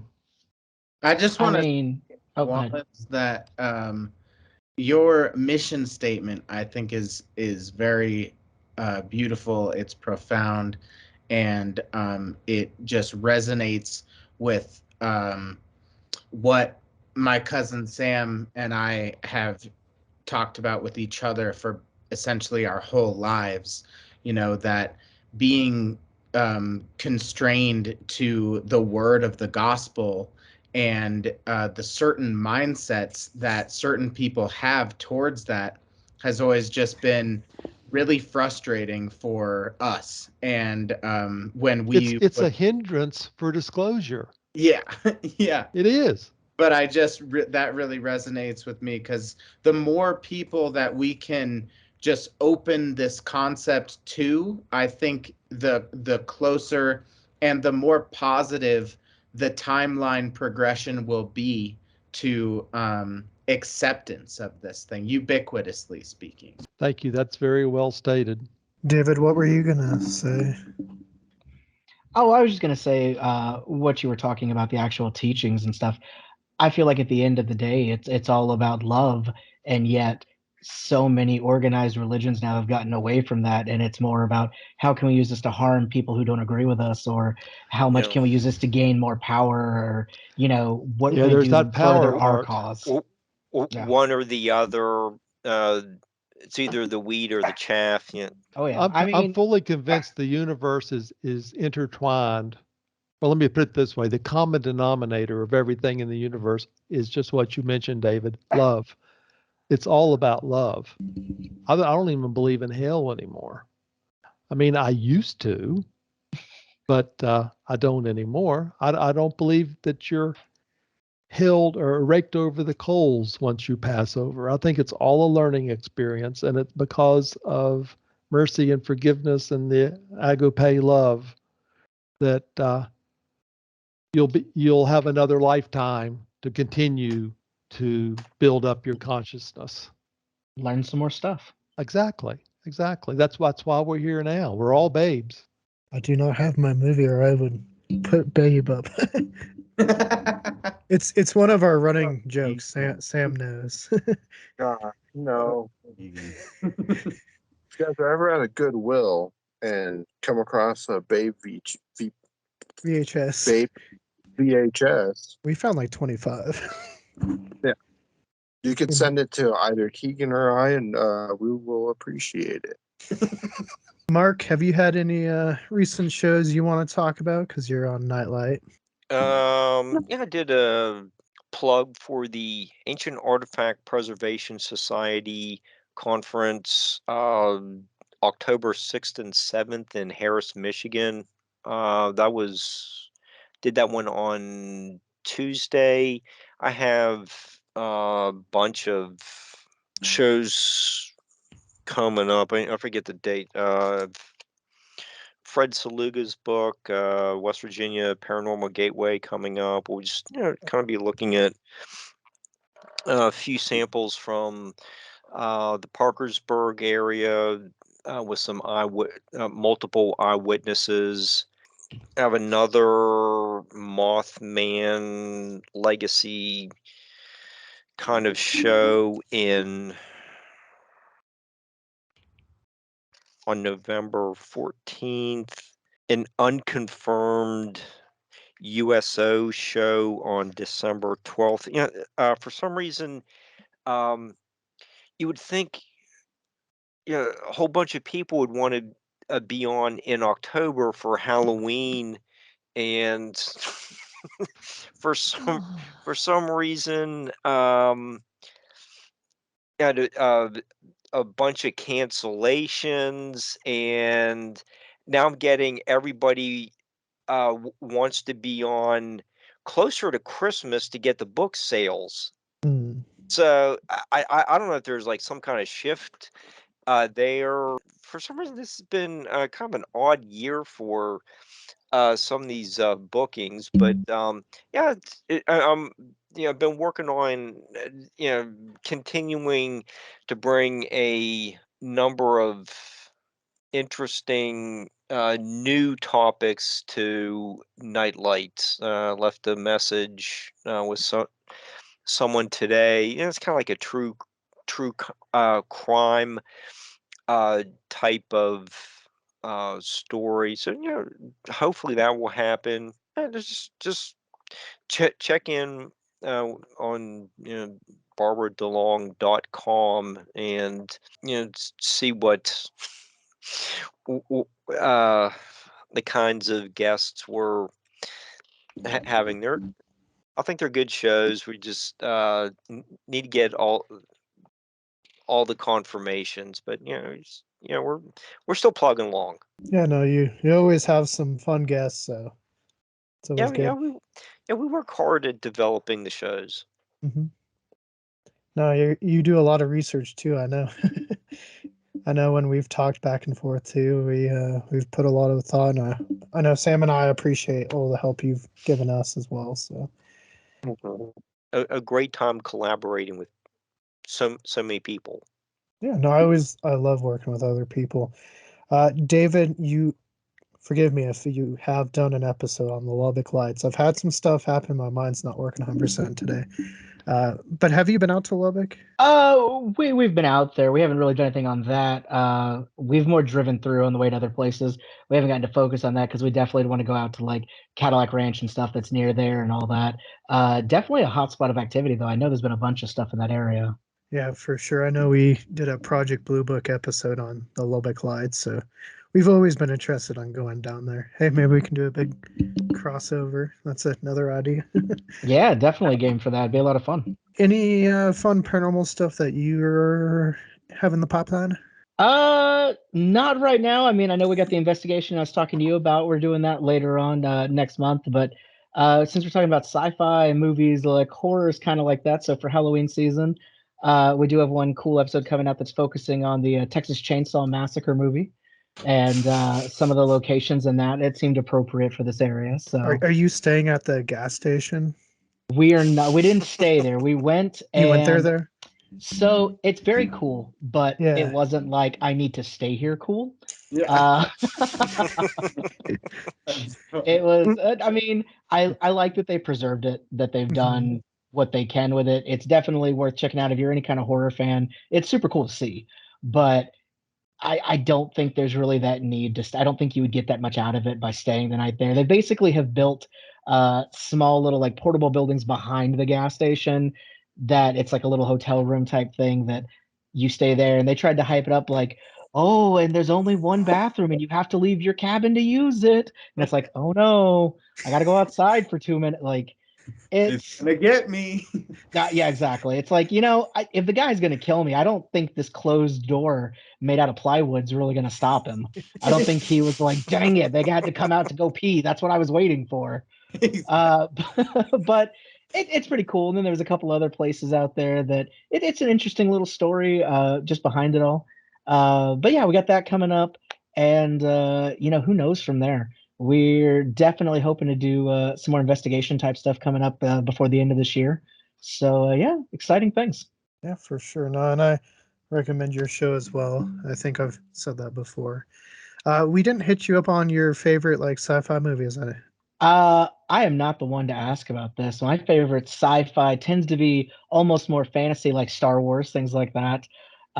If I had to pick a favorite sci-fi topic, I think I'd actually have to go with time travel. That has always been one of my just like very interesting, and especially when you start talking about the mathematical side of things and the possibilities.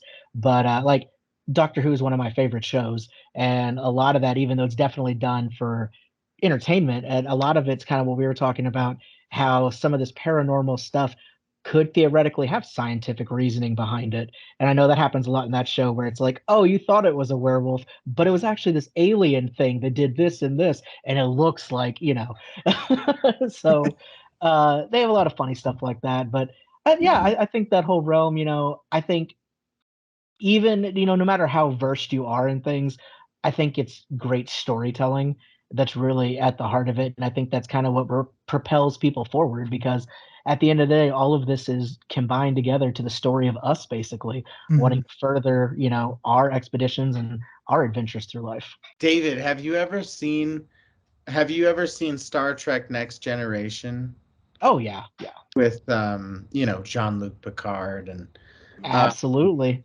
Now, I have not seen the new Picard show though. Yeah, I was just gonna ask. There's an episode of Star Trek Next Generation that's like, to me, one of the most like just awe-inspiring sci-fi episodes of any show ever.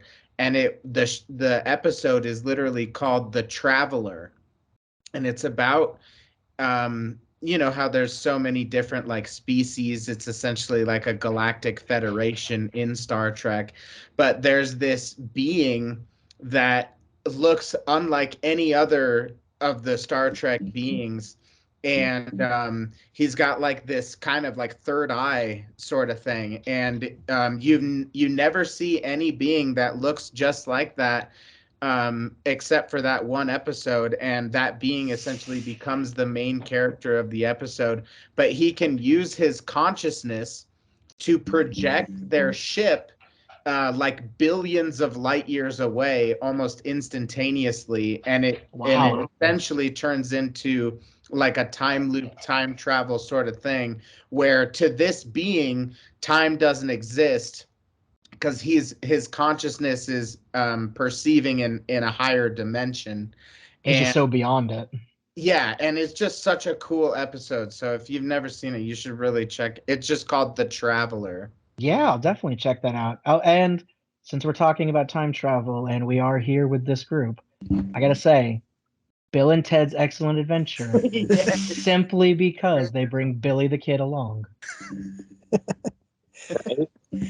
The amount of times I've seen that commented on our Billy the Kid videos is awesome. I love it. That's where it all started. That was before he fought Dracula, all of that, Yeah, exactly. Yeah, no, I was very surprised by the amount of vampire movies with Billy the Kid. It's like a whole subgenre. Yeah. There's even I guess they figured that's the only thing that kind of fits in with his time period to be like, sure, yeah, they were there. Why not? Well, then, who does Jesse James fight? Is it Frankenstein? It's something like that. Like, was there? I think there was one with Martians. Was there like one of the Wild West characters fighting Martians? well, I know there was Cowboys and Aliens. Daniel Oh Craig yeah, and Harrison I forgot all Ford. about that movie. No, I think it was like a 50s. It was like one of the 50s. worst movies ever. Yeah, Cowboys, Aliens, Daniel Craig. I do not know on that one, but it would not surprise me, Mark. That's going to keep me up half the night trying to think what it was like in one of those like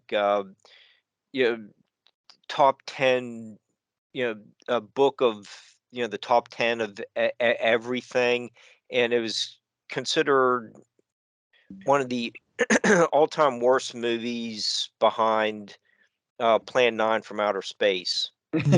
I'll tell you, one of the worst movies I watched was recently. It was called Sharks of the Corn. I've never heard of it. I don't even want you to tell me what it's about. Just that title alone, I've got it all in my head. That's all I need. Like it was one of the sharks named Malachi. No, but they live in this cornfield. It's pretty terrible. If you want a good laugh, It was a documentary, right? Yeah. You know when you're out in Nebraska and Kansas, really gotta look out for those corn sharks. Absolutely. Oh man, no, this is good. I enjoy talking. Nick, any upcoming projects? I know there was news to me at least yesterday with one of your projects. Yeah. So currently, right now, we have essentially been able to achieve at least the beginning stages of um, our biggest goal in music as a music duo with my partner. His name is Ryan Thrush. And we've been performing and playing music together for many years. And we have always attempted to create a project like this one, but we've never been able to do it until just recently. And we have our first two compositions almost completely finished. The first one is finished. The second one is deeply in the works.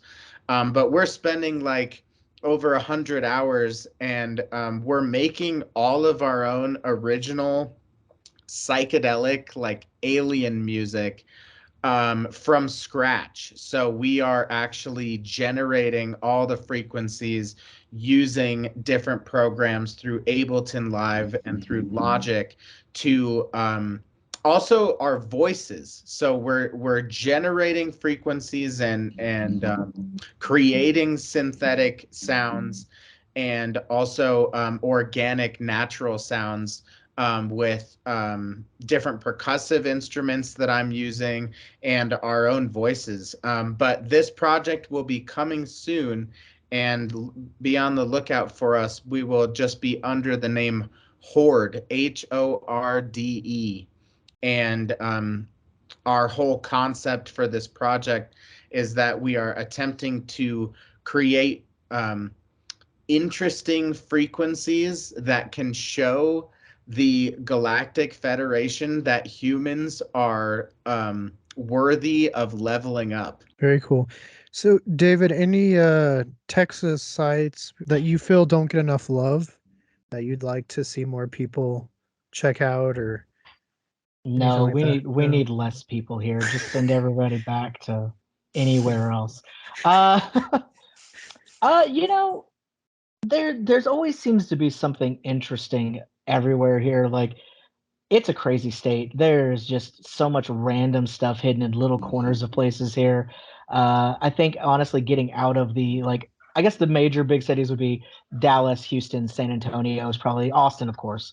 Probably the biggest ones. And outside of that, people don't really know much. One of our very first episodes, actually, of Abnormal Voyages, we went out to Marfa, and that place is Giant. very, very crazy. Yeah, Giant was filmed there. They got the big James Dean Forever out there near the Prada Marfa. And oh, see, there you go. Yeah. And of course, the Marfa Lights, which is still a very interesting phenomenon. I think it's fascinating. It's been going on for so long, and still nobody's quite sure what it is. But for all that, I don't know if I could ever, with a good conscience, actually suggest anybody go there because Marfa is boring as hell. Like, there's some cool stuff for about a day, and then it's like, well, what do we do now? They don't even have a grocery store there. It's one of those places that only has the Dollar General. And if you don't catch them in like the 6 hours they're open a day, hope you get food somewhere. I think they had maybe like two restaurants, maybe three. Um, What about a we taco drove. truck? Oh no, no, what? No, that would be high tech for them. Uh, they're trying to become like their own little slice of Austin, though, trying to capitalize on the artistic and the weird and stuff. So it'll be interesting to see how that develops. One of the most interesting things I actually saw out there, if you drive out of town, maybe 10, 15 minutes towards like the Marfa Prada, if you look over to the left, you see a giant blimp that's used by border control to go catch people in the mountains. So that was interesting. Uh, Where? yeah, I think the one thing that people probably don't see enough here is more of things like Big Bend National Park. It's just gorgeous out there. A lot of beautiful views. Get out of the cities. Go see what the natural world has to offer. And then if you find yourself in like those little podunk cities, see if there's a museum or something. They've always got something odd, something that you're like, wow, I can't believe that this is here in the literal middle of nowhere. But don't come during the summer. It is entirely too hot. Nobody should be here. Yeah, don't come during the summer right after a hurricane. It's Oh, really too that yep, hot. I did yep. that. Bad move. No, Bad move. yeah, you're talking about small cities. I know we joke about it a lot, but I do recommend the Brushy Bill Museum out in Heiko. It's They were really interesting. nice. Yeah, Sue and all them, very, very nice people. I might not be a Brushy believer, but it's still a part of history. Okay, And so I don't know if you've looked into this. Apparently, it was all the rage back then if you were an outlaw to fake your death and come to Texas. oh, I know, yeah, So because you got we J. Frank have Dalton. we have like 3 Jesse James buried out here. Yeah, I've been to J. Frank Dalton's grave. The same. It was right before we met you. Actually, we went out. It was right the same day I went and saw Brushy, and then there's also the fake John Wilkes Booth, like in the same area. Uncle Kit Carson kind of hung out around there for a little bit. He's buried in Roswell now, but birds of a feather, right? They flock together. But a natural place in Texas, Glen Rose, you have Dinosaur Valley State Oh yeah, the Park. dinosaur tracks and stuff are really cool to see. Yeah, I recommend that. Wally, what about you? Any fun little places out in your neck of the woods that you'd recommend people check out? I don't travel much, except I say that, and I just came back from Colorado. I What? took a You little were road out trip here, to Wally? Erie. You To know where where? Erie is? Erie, right outside Boulder, Yeah, I Yeah. know my little town. mom. Yeah, my mom grew up in Erie, actually. I just got back a couple of days ago. To answer your question, no. Everything I've been doing in the last 2 years, I've had my face reading books or something along those lines, writing on my book. So I haven't not gotten out much. Okay. Mark, what about you? What I'm working on? No, like any locations that you know of that people should go check out. The one that really stands out, and it's also the freshest trip I've made, is the McKinley Presidential Library and Museum in Canton, Ohio. Or I and if you can get to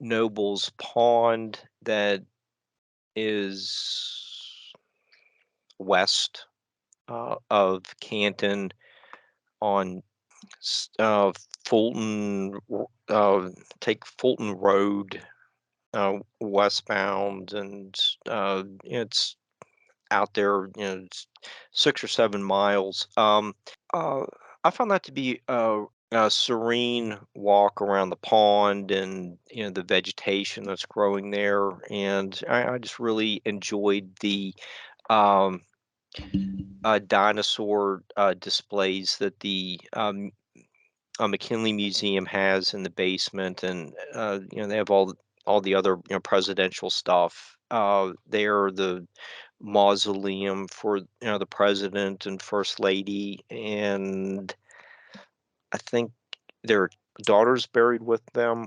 I think I don't hold me. At least it's Mr. and Mrs. McKinley. Um, but it's really a very nice park as well that surrounds the museum. So that's one place I would highly recommend. Okay. David, you got your hand raised? Yeah, I didn't want to interrupt, but I just had something come up and I got a jet, guys. So I just wanted to say thank you. This has been very cool. A pleasure talking to you guys. And hopefully we can do it again soon. Maybe we can do like a Halloween themed one or something next month. Yeah, sounds That's good. And make sure everyone go check out David's channel as well, Abnormal Voyages. Checking out Yeah, your. check it out if you get a chance. I'm excited to check out your projects, and it was so great to meet you, David. Bye, You as David. well, Take man. care. Yeah, I can't wait to talk to you guys some more. Have a good one. Take it easy. Yeah, Bye, feel free to hit David. me up on Instagram, YouTube, whatever, and we can make some stuff happen, guys. Have a good one. For You sure. too? All right, all right. All right, all right, all right. We still gotta go film that. Nick, what about you? Any fun places you recommend the viewers go check out? Yeah. For any viewers that have not been to a show at Red Rocks Amphitheater, I would say that you should make it on your bucket list before you die because it it's a It's a truly life-changing experience to go to an artist that you really love with the energy of these. It's like a Martian landscape, and there's a whole concert venue right in the middle of the Martian landscape, basically. And it's just absolutely truly beautiful, and it's a musical experience that anyone and everyone would truly enjoy, for sure.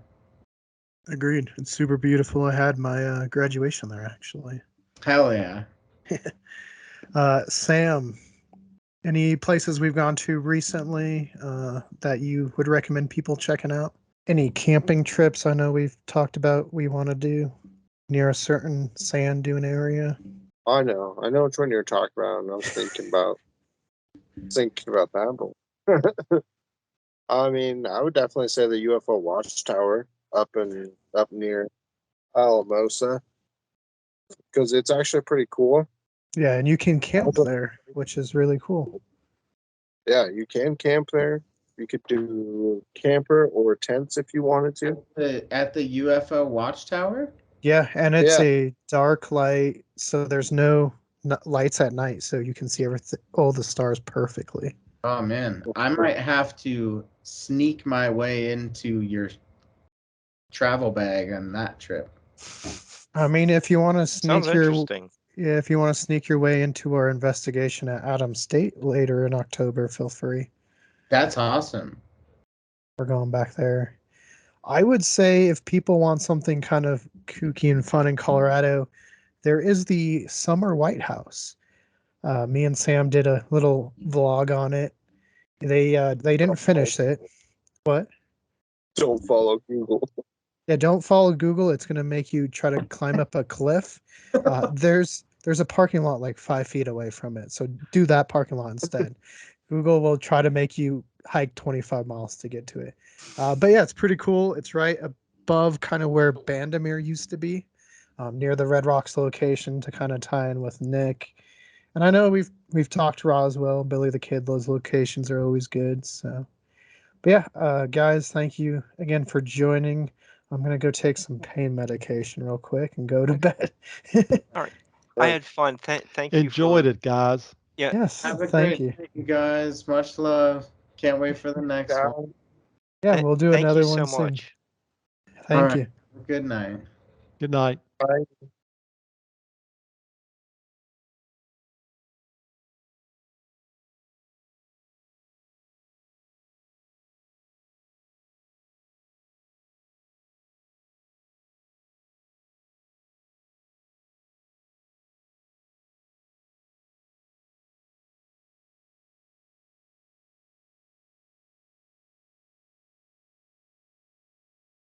So, once again, we want to say thank you to each of our guests for joining us today.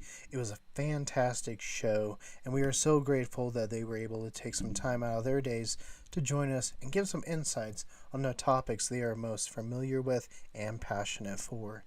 And make sure to go help support each of them by checking out their websites, books, shows, and YouTube channels. I will make sure to put all the links in the description below. Until next time, for more cool super shows, click that link to your left. For more about us here at Cool's Paranormal, click that link to your right. And don't forget to hit that like and give us a subscribe. And let us know what was the favorite part for you during this super show and what's the next super show topic we should discuss.